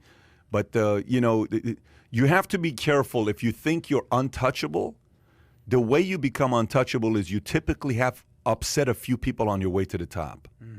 If they decide to do something, you just have to be very, very careful where you're not too much. Look at Trump. Hey, you become a president by doing what? Calling everybody out. Yeah. Then you become a president, at least do what? Calm the calm flames. down a little bit, right? And what does he do? Keeps it going. Double down. So what happens? COVID doesn't happen, the guy gets reelected. So they shut it down. Yeah, states take a hit. He doesn't get reelected. You could have taken a slightly. So that's the only thing that I'm concerned about Elon, because Elon is one of those guys that he can bring so much innovation and progress in technology in other ways. He is a very important figure. Now, keep in mind, nobody's bigger than the league, of course. Yeah. But he's a guy that in our era, he can do a lot of positive influence. Sure. You know, he positive has impact. He has absolutely no margin for brevity or doing anything that might be lighthearted, because every word he puts out there is taken to such an extreme. I mean, I can't, you know, the SEC's watching him. He's already gotten their attention, what he's doing with Dogecoin and with everything else. But man, could you imagine waking up knowing I can't have one moment where I throw something out there harmlessly because it's going to be taken to an extreme, and it will affect markets, it will affect lives, it will affect jobs. You know, he's so fascinating right now. You know, like we talk about trading cards. Wouldn't it be cool if you could invest stock into personalities like a Musk, like a Bezos, like a Buffett? Who's going up? Who's going down? That would, you know, or trading cards for these guys. I think that would be really cool too. But, you know, it's every day, and the level of brilliance of Musk. Just yesterday, we find out about this big solar or this big electrical thing he's doing in Texas. You know, then it's SpaceX. Then it's doing 25 tunnels in Miami. It's just unbelievable. And the other thing that about Musk, which I find interesting, is imagine how many smart people work for him. He hires the most brilliant of the brilliant for every one of his companies, but they don't get any credit. How do you hire guys that are that brilliant but have no ego? Everything goes to him. He gets all the credit all the time. I wonder if that affects anybody down the chain. Very interesting point, by the way. And he has to be the masterful king of recruiting, all right, just to get what he's getting, to stay one step ahead of everybody in every industry. And you know what? He probably, you know, they talk about Tesla losing its value, and I don't want to lump a whole bunch of categories into this, but do you think he really cares? Because he's got three other things, and his biggest play in the future is going to be power anyway. It's going to be battery, it's going to be electricity, that kind of thing. So he's 5 steps ahead of everybody. But the one thing that could take him down is one careless tweet, because that really could be a big problem for him. And who is SEC? That's my only concern. It's not even my worry is, and so the good thing about Elon Musk is the fact that he can't ever run for office unless if they change the laws, which is actually a good thing for him, to believe it or not.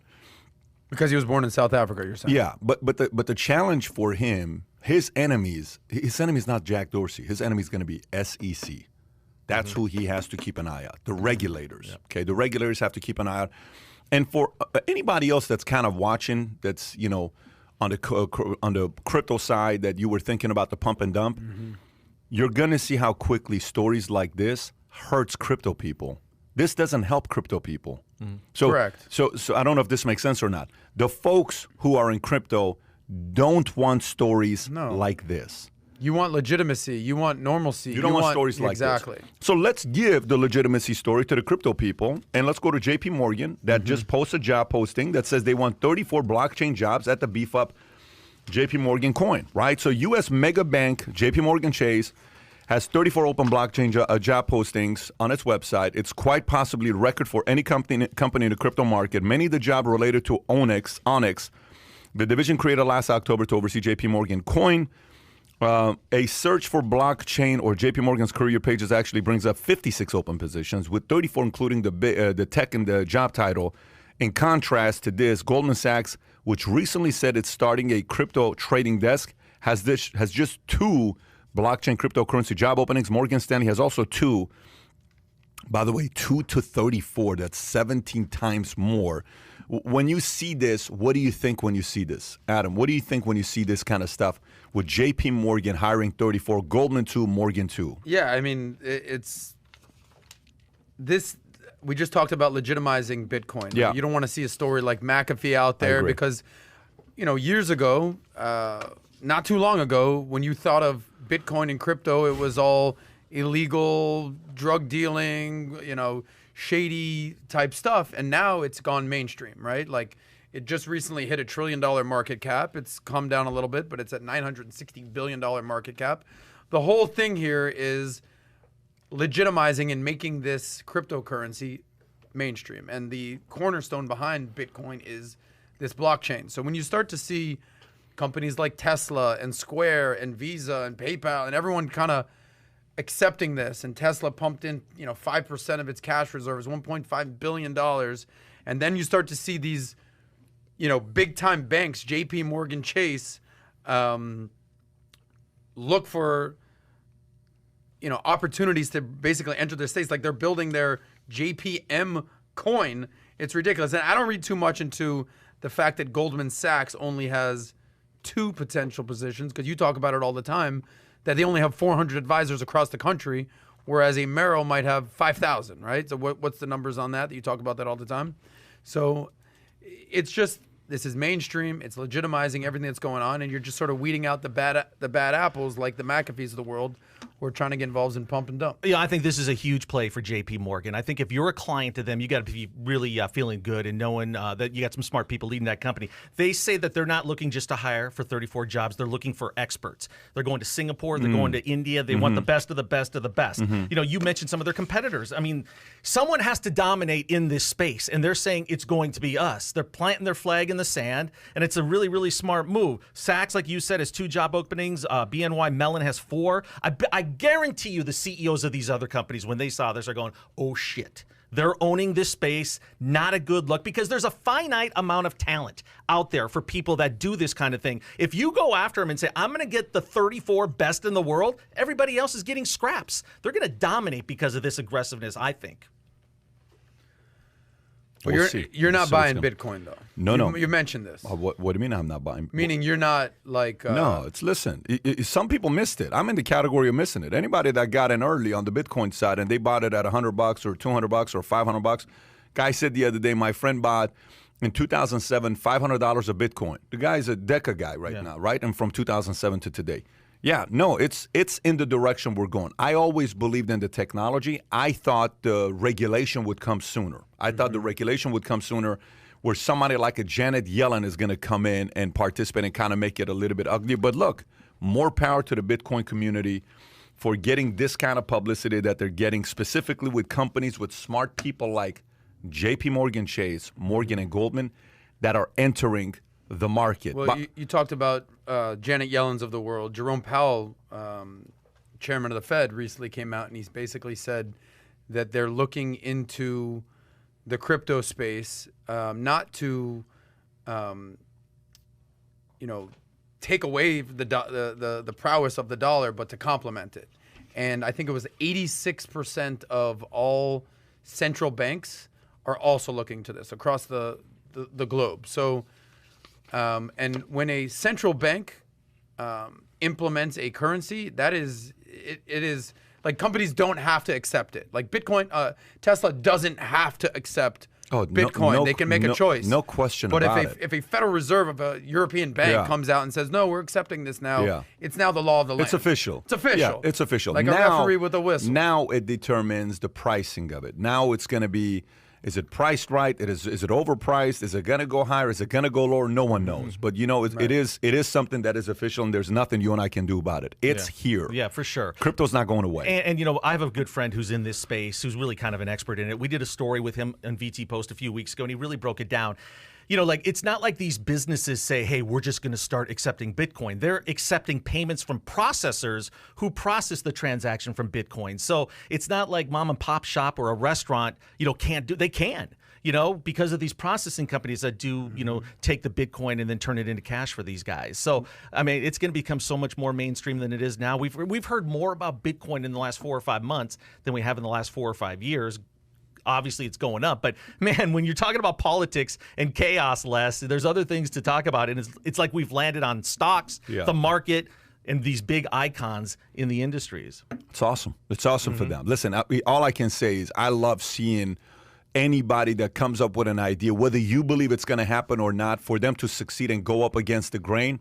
I salute any one of them, whether it's something I supported or not. If it's a positive impact and it's giving competition to the market, which crypto is doing, salute to everybody that's in the crypto market. Okay, so Vegas benefits, because you guys know Vegas has been crushed.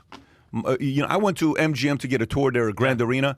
The employee said, we let go of 200 employees. They haven't had a job. Nothing is going on in the convention business. When did you do that? When were you there? 5 months ago when I went there. 5 months ago. So Vegas benefits as Nevada eases some coronavirus rules. The tourist destination built for excess and known for bright lights, big crowds, indulgent meals, and headline shows has slowly begun to reopen after the pandemic halted business in March.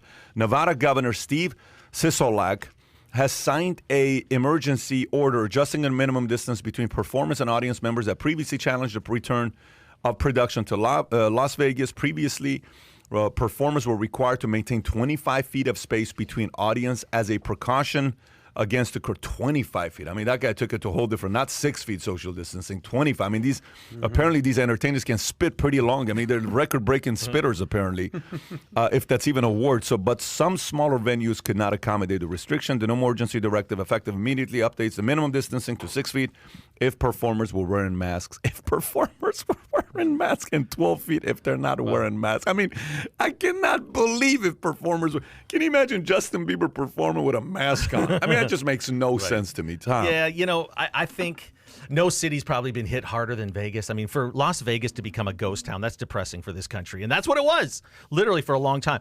I have a friend that went there last week, and he says they still have they have a plastic shield for you if you're playing cards, right, at the tables. I think you can correct me if I'm wrong, if that's still the same situation, but I think Vegas is going to rebound in such a big way because this country, you can tell the weight is kind of coming off everybody's shoulder. These vaccination numbers, even the doom and gloom naysayers of the world, the Dr. Fauci's of the world can't scare people fast enough over the optimism with all the vaccinations that are going on. And I think people are going to be spending money.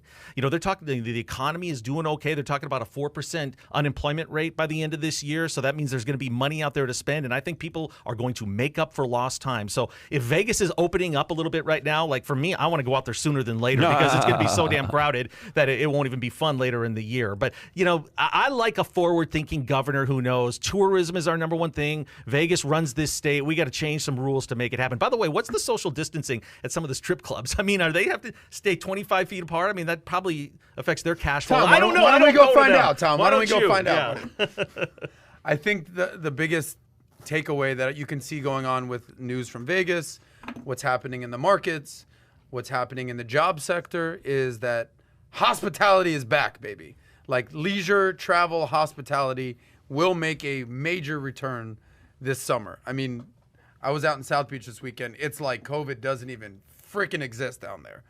Clubs, partying, packed. I mean, you could see the job numbers over here. It's February jobs, like leisure and hospitality is back. The vaccinations are in place.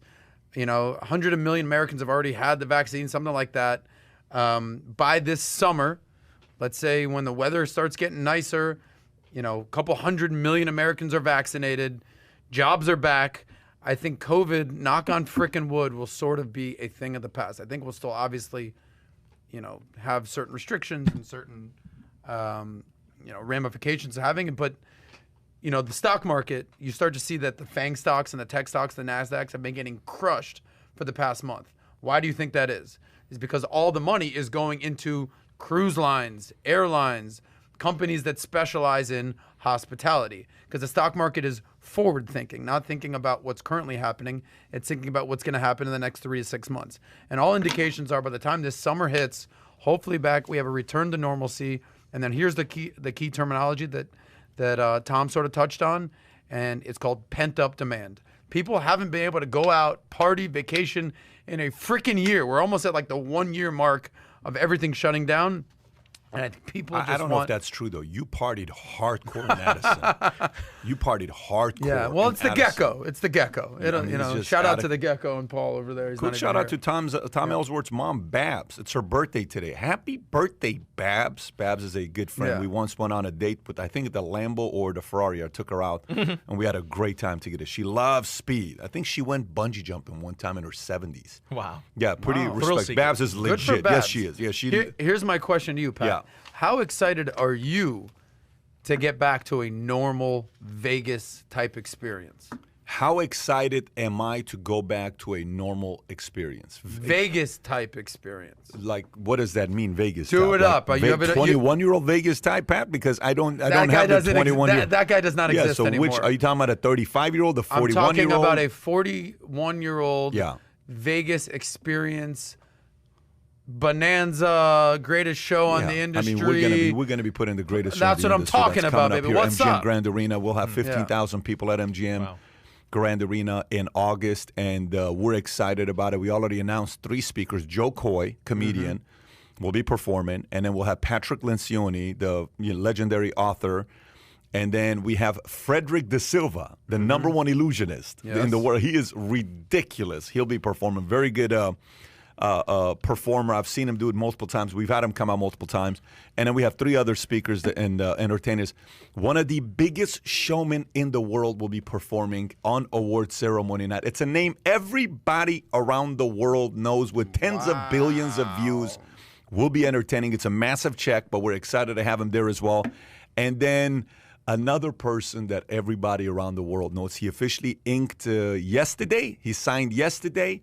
We're excited to announce him. I think April 7th I'll be announcing. Obviously, I can't say who it is, but April 7th I'll be announcing. And so we're excited about it. Look, here's the thing about Vegas, man. There's something about Vegas. You know, all this thing about Zoom, like, oh my gosh, business is only going to go from working from home. No, it's not. You're not going to work from home because I had a guy that I talked to, a 20-year-old kid. You remember that one 20-year-old kid started crying saying, I'm in my basement. I made $150,000 the last 12 months, but I'm miserable because we need what? We need interaction. Human interaction, baby. We need argument, debate, laughter, jokes. How you doing? What's going on? Sympathy. I'm Touch going and through feel. We need that. We need each other, right? Even if it's strangers, you're going to a restaurant, no one's sitting there like, the food here must suck. You go to a restaurant, 28 people sitting there like, okay, cool. I feel safe. We feel safe being around other people as well. I'm excited about it for the folks in Vegas. Lee, a good friend of mine, that runs a very good-sized audiovisual company. Him and I have been going back and forth. He's telling me, Pat, things are looking very, very good. Another guy named Marshall who's been doing stuff for us for a long time. We've spent millions of dollars with these guys over the years with AV.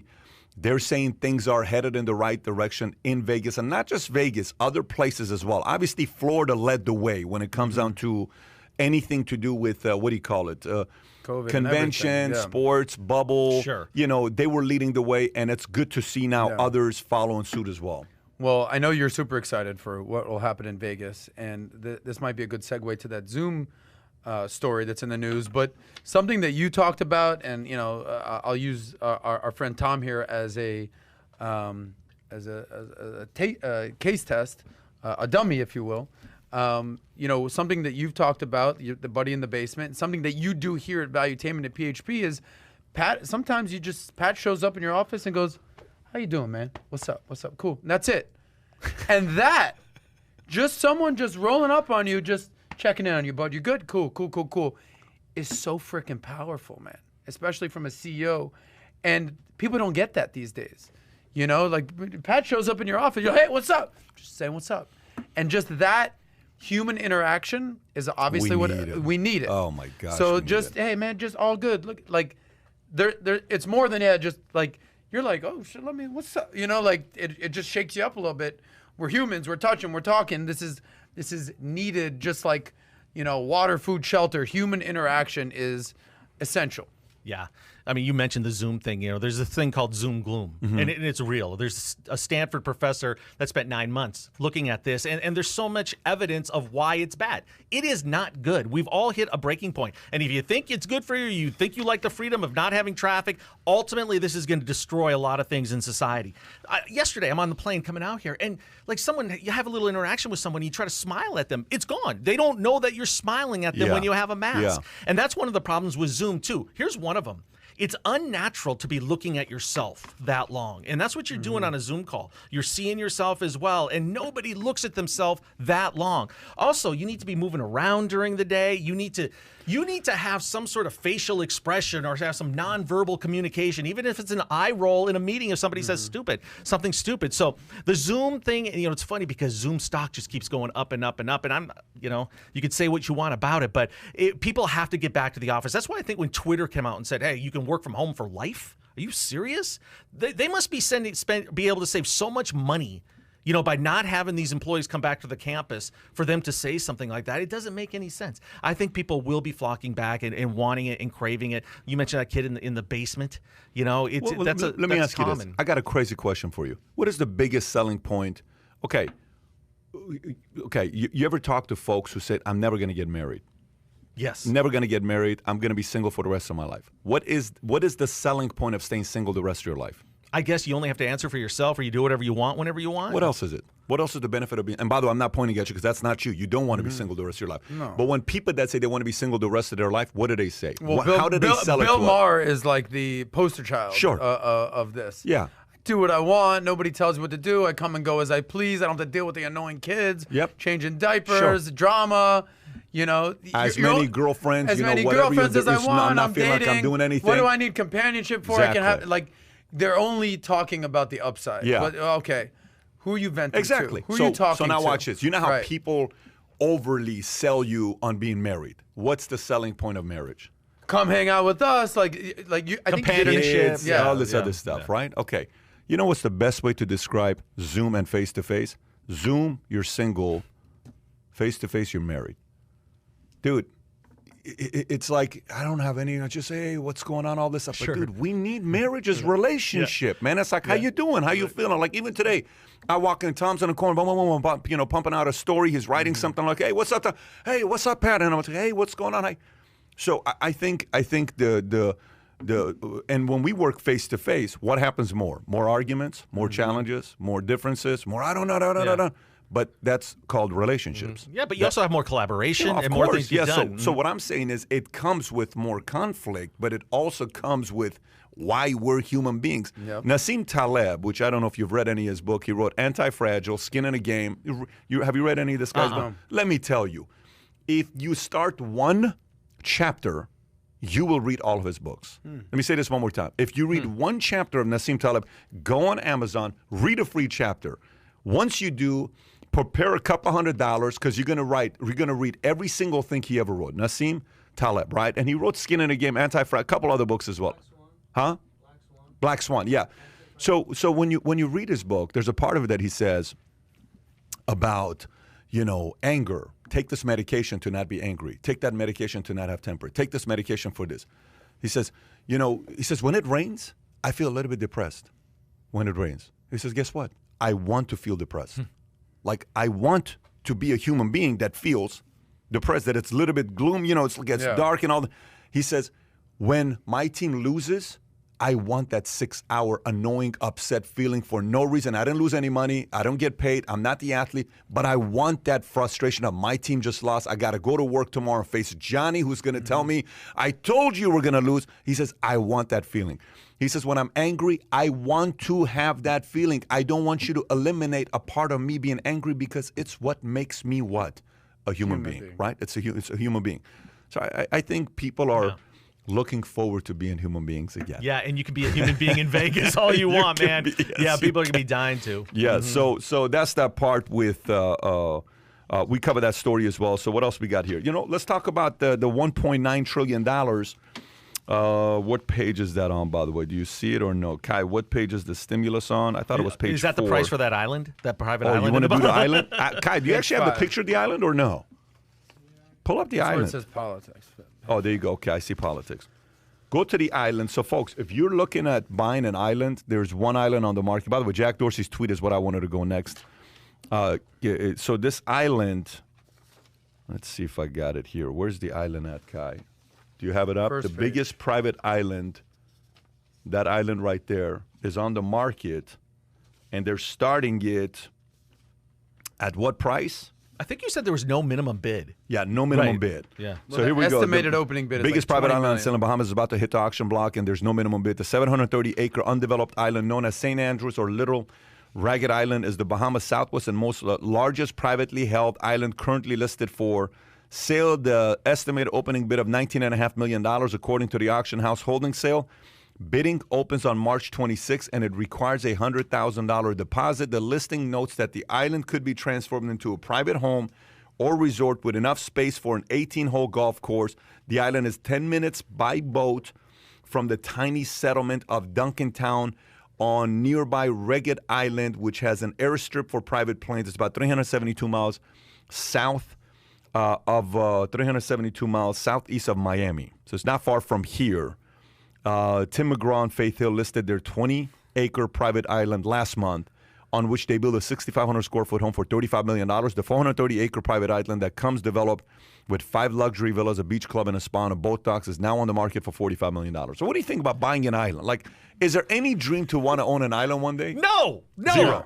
Because when I think of private island, I think of Jeffrey Epstein. I think if you have a private island, something bad is going to happen. There. Yeah, I'm suspicious of people that want private islands. You're hiding something. Plus, I want amenities, okay? I don't want the person that's landing my plane, the air traffic controller, to also be the delivery guy for Uber Eats and the dry cleaner on the island, okay? I want a developed country that has infrastructure. I don't want a private island. I can live without it. That's like doing Zoom all day. Having a private island is like being on Zoom, right? Give me a big city, put me in the middle, and I'll be a hell of a lot happier. Listen, I don't know if you can say anything, because if you do, you may be friends with Epstein, because if you want to have an island, he's going to I've just tagged flip everybody it on you. So would you want to have an island or no? For some reason, the only, like, you're thinking of Jeffrey Epstein, the one thing that I'm thinking of is the Fire Festival. I got my own freaking island.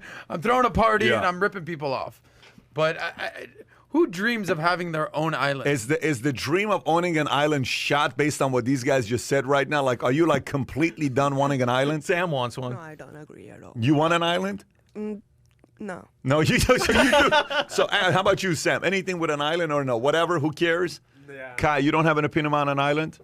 You know what's not on an I think island? it's cool. I mean, Richard Branson is the name where I go with private island. I mean, he bought Necker Island? Necker Yeah, Island. and it got destroyed by a hurricane. And no, I mean, that's what's going to happen. Oh, you're if you sitting own an duck island, out you're there, bro. setting You're yourself up sitting- in the Bahamas that something's going to happen. But you own an island. Yeah, Branson. And then, by the way, I was at Hawaii a couple weeks ago, and I was right across, the island that we're staying at was Ellison's Island, right? Oh, sure. Ellison's Oh, Larry Island's right Ellison, there yeah. that he had. 98% of the island he owns, Right. which pretty interesting to own 98% except the beaches. You know what else isn't on a private island? A freaking hospital. Okay, what happens if you get bit by a shark on your private island? What the hell are you going to do? You're basically saying it sounds good in theory, but in I practicality, think it just sounds like crap. Yeah. So It's a lot of work. If a friend in your life that's like the guy from Couples Retreat comes to you and says him and his wife are thinking about getting a divorce and they're going to an island, Couples Retreat, you and Shonda would not go to the married island? You wouldn't go to it? You wouldn't want to go there for like a week? I can't go anywhere for a week, number one, so that rules me out. That's out.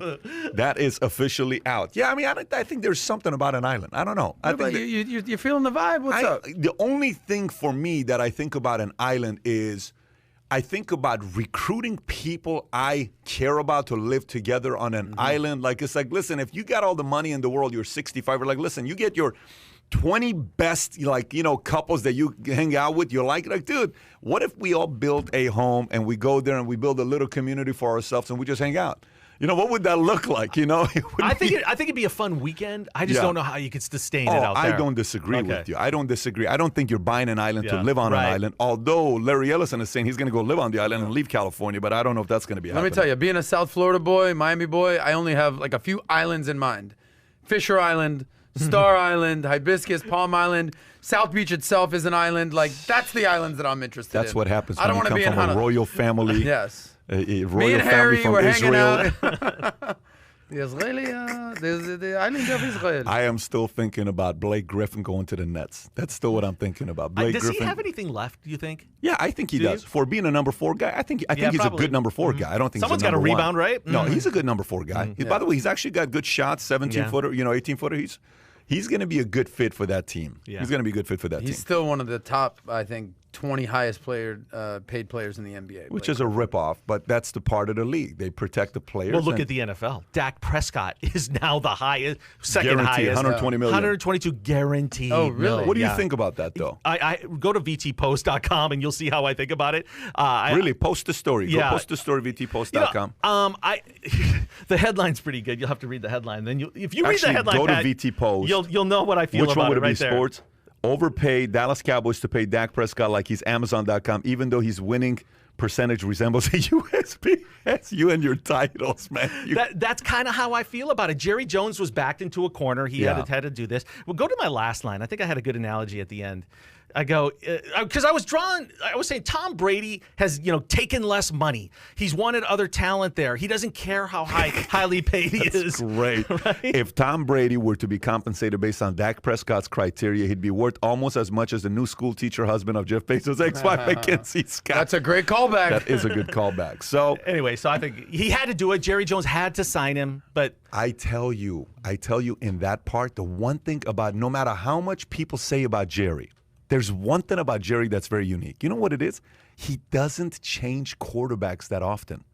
Once he locks onto, if Jerry believes in you, Jerry believes in you. Like Jerry's like, who was before Prescott? Who was the quarterback before Prescott? Tony Romo. Tony Romo. Yeah. Like everybody said, dude, trade him already. He's like, no, I'm sticking to him. right, even with all the injuries. And yeah, he's like, well, Prescott, he's sticking with Prescott. Yeah. After injury, pay him this kind of money. Yeah. And he overpaid because 2 years ago he was going to pay him $30 million a year, so he ended up paying this contract. I know. There's a part of Jerry that you have to know, no matter what people say about Jerry, good for Jerry for doing what he did with that. Hey, by the way, Jerry made hundreds of millions during that Texas storm. He's invested in these energy companies or oil companies. Somehow, if you look it up, Jerry Jones really, really profited over those storms. I love Jerry. I think the Cowboys have to be interesting and exciting for the NFL to be great. I miss the Cowboys being truly relevant, and I just don't think Dak Prescott is the guy to make him that way. So you don't think I Dak's don't think so. I think they are what they are. I mean, they might make the playoffs, but they're not going to do any damage. So I think they're stuck with him for 4 years, and they're not going to be going to the Super Bowl again. There's no way they're going to the Super Bowl. No, next there's no 4 way years. because his contract is prohibitive to bring in other talent. 33% or like what's your? Is it? No, it's less than 33%. And you know what? My percentages are dead on. You don't have a track record. I am never wrong. Prince Charles is going to give up the crown after 1 month and turn it over to William. Mark it down. Tom's got a lot of predictions. Yeah, He's just blindly throwing darts. No, and not they'll come blind. through. No. Couple I don't quick know about shout-outs. you. Academy of Composition art collectors love my art score. He gave $100. System that lets them put into number of quality of art PVD. You probably don't have time to check it out. Would you send an email to info@Valuetainment? Maybe I'll take a look at it if you send it at info@patrickdavid.com. Pat, what's your thoughts on DARPA creating cryptocurrency? Government would not allow new currency unless they have full control. I mean, again, for me, currency is based on control that I see some of these guys wanting to get involved in. They want to be able to control it. Trump will buy that and bring his MAGA fans to start his own country. The island? His own Please country. do, Donald. Please Go do ahead, so. head there. Get your own island. And our do buddy it. here, Covey 12x12 said, I just paid to say I love you, even you, Adam. And I meant it from the bottom of my heart. I love you, Adam. I love you too, buddy. love you. Okay, you were going to say something about Prescott before I interrupted you. Am I the only one here? I love seeing the Cowboys lose. I love it. You're Stephen I A. don't know Smith, why. but it's a lot of people. About them Cowboys. I love it. It's a lot of people. It's a lot of people. I did like the Michael Irvin, Emmitt Smith, Troy Aikman days. Era. Early '90s. That there was some swag, but every year people jump on the Cowboy. This is our year, and I don't know. Will Jerry Jones win another Super Bowl before his time? The clock runs out. Is my on. Should I question. give you one question good to it. Cowboy What do you mean? story? Go Answer ahead. the question. Then. Oh my God. Answer the question then. Adam, Will you have Jerry got- Jones- You have crossed the line. You've Will offended Jerry so many people today. Well, I mean, First of all, stop getting so emotional If out China there, guys. hacks me, I tell you, the British Empire is about to hack the hell out of you. Go ahead, Sam. Okay, So this- you're not going to answer the question? I don't remember Well, what the question Jerry was. Jones- Is Jerry Jones going to win another Super Bowl before he dies? I think That's so his because he's question. going to live to be 100, and they have to get past this Dak Prescott disaster. And he's not. I like Dak; he's a good quarterback, but he's not great. You're That's the you're problem. agreeing with Tom or you're Yeah. agreeing with me?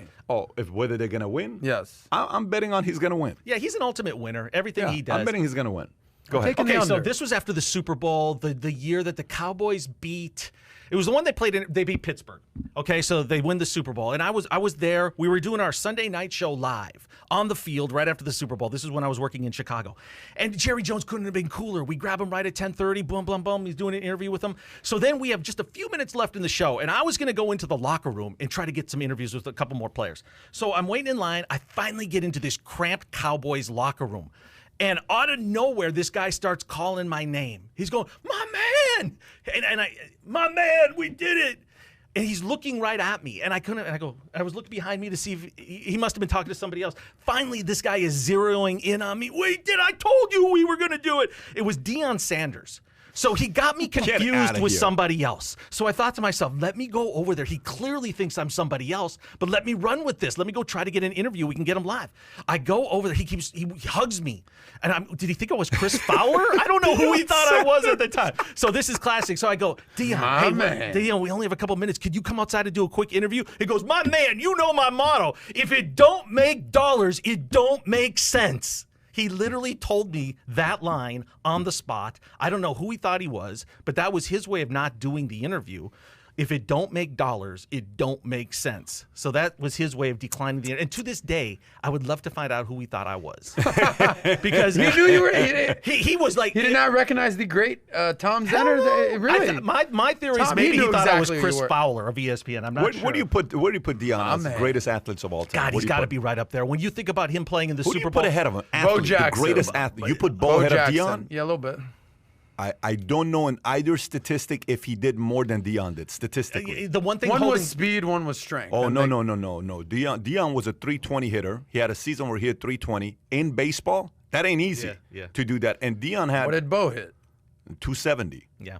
Yeah. But, you know what? The thing You're with saying Bo, Deion over Bo? we'll never know with Bo. That's the problem because he got injured and it was over. But man, they were You both don't know Bo. spectacular. You don't know But Bo. Deion changed games. I mean, he completely shut down one half of the field. That's true. He Because was an they island. they The would island. not even try to throw to him back in the day. That's he was a private island right there. And he was a threat returning punts, and he was exciting. I mean, he was the most exciting player in the league for so long, and we miss him. Yeah, he was. And listen, the one thing, let me just see this batting average, because batting average tells you if you can make it or not. Like, Tebow went in there. He hit 304 in a season. It's not easy hitting 304 in a season. Bo Jackson didn't hit 304 in a season, but Bo was a great athlete. Yeah. So, Deion Sanders, if there's a guy, imagine racing with him, 40-yard dash at his peak. They say he ran a 419. 419 is what he ran. Ridiculous. A 419, 421, and they say Bo ran a 419.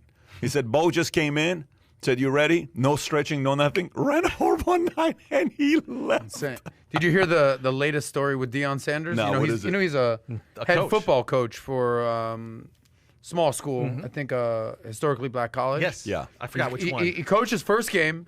They crushed him. They won. And then he came back to his locker room. Retired and went into the Hall No, of Fame. no. He came back to his office. All his stuff was stolen. His jewelry, his wallet, his credit cards.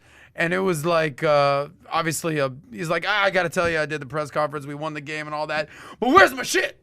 Someone stole my shit. Yeah. And like in the middle of the press conference, something to that effect, it resurfaced. And he's like, nah, I ain't playing that game. Someone stole my shit. And I don't know who it was. But there was some drama going on with Deion. It became the big story because he thought he had his stuff stolen. Yeah. And he made the whole press conference about that. But then they tried to say, no, it was just a mistake. Someone else accidentally took it or whatever. He wasn't buying No, it. he's like, they're like, Deion, how does it feel to win? Yeah, when we won the game, whatever. Where's my shit? Thank God I'm wearing my chain right now. It'd be stolen too. Yeah. Where's my shit? He must have had some expensive stuff that he left in the So, locker. Tom, why don't you tell us about your book that's coming out? Well, thanks. Okay, so here it is, Pat. You saw it standing here. So about a year ago, I started writing this book. It was, you know what it's like to write a book. It's a process. It's a journey. This book is on Daniel Ponce de Leon. Okay, so a lot of you know of him, but maybe you don't. But you've seen him. So he's a pitcher for the St. Louis Cardinals right now. A great guy, unbelievable human being. So back in 2017, he was pitching in AAA for the Memphis Redbirds in Iowa against the Iowa Cubs. The game started at 1 o'clock, which actually was a big part of this story. He gets hit in the head with a line drive, and he goes down. Now, this made all the newscasts. It was played everywhere. He goes down. There was no bleeding, and he never really passed out. But inside, the hemorrhaging was going on. So luckily, the trainer was so smart and got on the scene immediately, identified everything, did everything right. They got him off. He was begging to stay in the game. Long story short, they get him off the field, and then all hell breaks loose. He's throwing up. They had to cut his uniform off. They get him to the hospital, emergency surgery, shaved off part of his skull. Doctors told him, you will never play baseball again, which seems to be a logical thing, right? Now, he had just had a baby. He's a Christian, but really wasn't living the life maybe exactly how he wanted to or he felt he should be. Starts healing. He's in intensive care for over a week. He starts healing, okay? Decides to try to keep playing baseball. His head finally heals too, and he comes back the next year and he's in the minor leagues again. So great success story. He defied the odds. Gets called up into the majors in July of 2018. In his major league debut against the Cincinnati Reds, He goes to the mound and throws a 7-inning no-hitter. MLB.com calls it the second greatest debut in baseball history. So then they got the idea to write the book. I was one of the writers they were considering. There was a long process to be selected. I bet. Yeah, and then I went out and spent some time with Daniel, and I put the book proposal together, and then we ended up selling it to Hachette, and Hachette Books published it, and it comes out today. March 9th is the day. You'll be seeing Daniel on the news a lot today. They're in Jupiter, Florida, as a matter of fact, not far from here. I'm going to go say hi to him today. But it's a brilliant book, or it's a great book on his story. And I think anybody can apply some of this to their life. If you're an entrepreneur, if you're anybody, if you have family issues, if you, anything like that, anything can be overcome. When you can be in intensive care and told you'll never play baseball again, and then to throw a no-hitter in your major league debut, it's unbelievable. The best part is he's doing something with his life now. He's inspiring a lot of people, and that was the whole intent with this book, is to tell his story so it can help people. And that's all Daniel wants to accomplish with this, and it was great working with him, and he's a class act and a great guy, and he's a really good pitcher.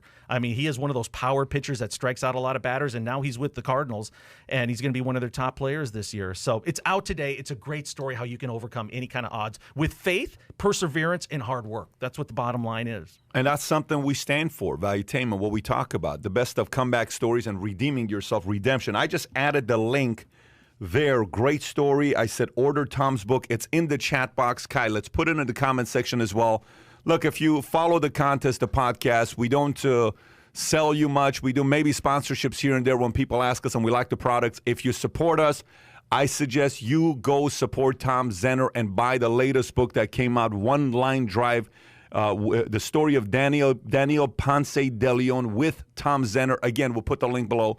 If you support the podcast, you enjoyed the podcast, you like what we do with Valuetainment, go order this book today. Just came out today. Yep. Congratulations, Thank man. you so much. I appreciate the Tom. Yeah, and you guys got your copies. You're going to enjoy it. I'll make sure you get one, Adam, too. Thank You'll you. love it. I know writing a book is emotional. I know writing a business book is you're constantly working on it. Writing a story like this, you want to get all the details right, and it's exciting when you finally have it. And with a company like Hachette's got a reputation as a publisher, so it's very exciting to see that taking place. It is a very thank big you, deal. guys. Yes. I appreciate it. Yeah, I wrote it during the pandemic, at the beginning of it. I really like the very beginning of the pandemic every day. Just And real knocked it out. quick, what's the connection with Jeff Deutsch? Oh, yeah, so Super Jeff agent Deutsch, a Jeff good friend of Deutsch. ours, he's Daniel's manager, former agent. So all these worlds kind of collided. It's really crazy. Just the shrinking of the world is crazy. OneLineDrive.com gives you a little bit of backstory on the book. OneLineDrive.com. How old is it? How old is he now? OneLineDrive.com. Ponce is probably 28 now. 27. And you know what? Here's the funny thing, too, because you know what it's like. When you have somebody that you work with to write a book, you form a unique relationship, and you have to come up with whatever style works for you. And I know he completely submerged himself into his life when he, did the book on you. Daniel and I had our own way of doing it that really seemed to work. But, this was funny, and I found it ironic at the very beginning. We have the same birthday. And I just think that's so bizarre. Crazy. Yeah, right? I just think there's a little bit of something to that, which is just crazy. And he's from L.A., so, it's a big deal in When's L.A. Tom Zenner's birthday? January 16th. Oh, you just Same day as Daniel Ponce. We were moving. Yeah, to Florida we got him. We got him the cigars and the wine, right? We didn't even hear about it. We didn't even. Yeah, it was his birthday. It was his birthday. During the move, we were moving. Well, it was during everbody having COVID. Is what the era was. Even where you the on your podcast was birthday. down for several weeks. Thanks, guys. I like to keep my birthday on the down low because my kids don't know how old I am, and I want to keep it that way. 41. You're younger than me, right? Exactly. You're a little older than him. It was really tough for me just hitting than 40, man. I was still depressed last year, but man, I'm getting over it. Well, you look great, buddy. Gang, once again, episode 44. Reminder for everybody that we are doing 45. Episode 45 this Thursday at 9 a.m. Eastern Standard Time. So we're going to go an hour, test it this Thursday to see what's going to happen with West Coast people because they keep saying, I want to be on it live. Can you go a little earlier? We start, it's 5 a.m. over there. They would like it to be 6 a.m. when we start because they miss the first hour. And this Thursday, we'll be having Tom Ellsworth here with us. So this Tuesday was Tom. So it's Tom. Maybe even Babs makes an appearance. Who knows? Yes. Who knows? Last week was Sonata and Daniel DeMartino booth. And this week it's Tom and Tom. Well, okay, let me just say one last thing. Keep it rolling. And the impact I'm seeing, Pat, is unbelievable. I mean, I was out and about the last few weeks, and Valuetainers are out there just pumping up the podcast. They love it. It's just so bizarre when you're out there in the world and you're seeing it. So credit to you for what you've built. And, man, it's getting big. Yeah, I mean, this is just the beginning, man. You're This that is- guy, David Fitzpatrick. This I is, know this you. is just, well, when they see you, they don't even know your name. They just say, Soy Boy. What's up, Soy what's Boy? up? You know, you got the nickname. And we go take a shot of milk. All We right, get if you crazy. enjoyed it, smash that subscribe button. Help us cross 100,000 subscribers so we can potentially go to 3 days a week. And with that being said, we will see you again this Thursday coming up at 9 a.m. Put it in your calendar, 9 a.m. Eastern Standard Time, which makes it 6 a.m. Pacific, 9 a.m. Eastern this Thursday. Take care, everybody. Bye-bye, bye-bye, bye-bye.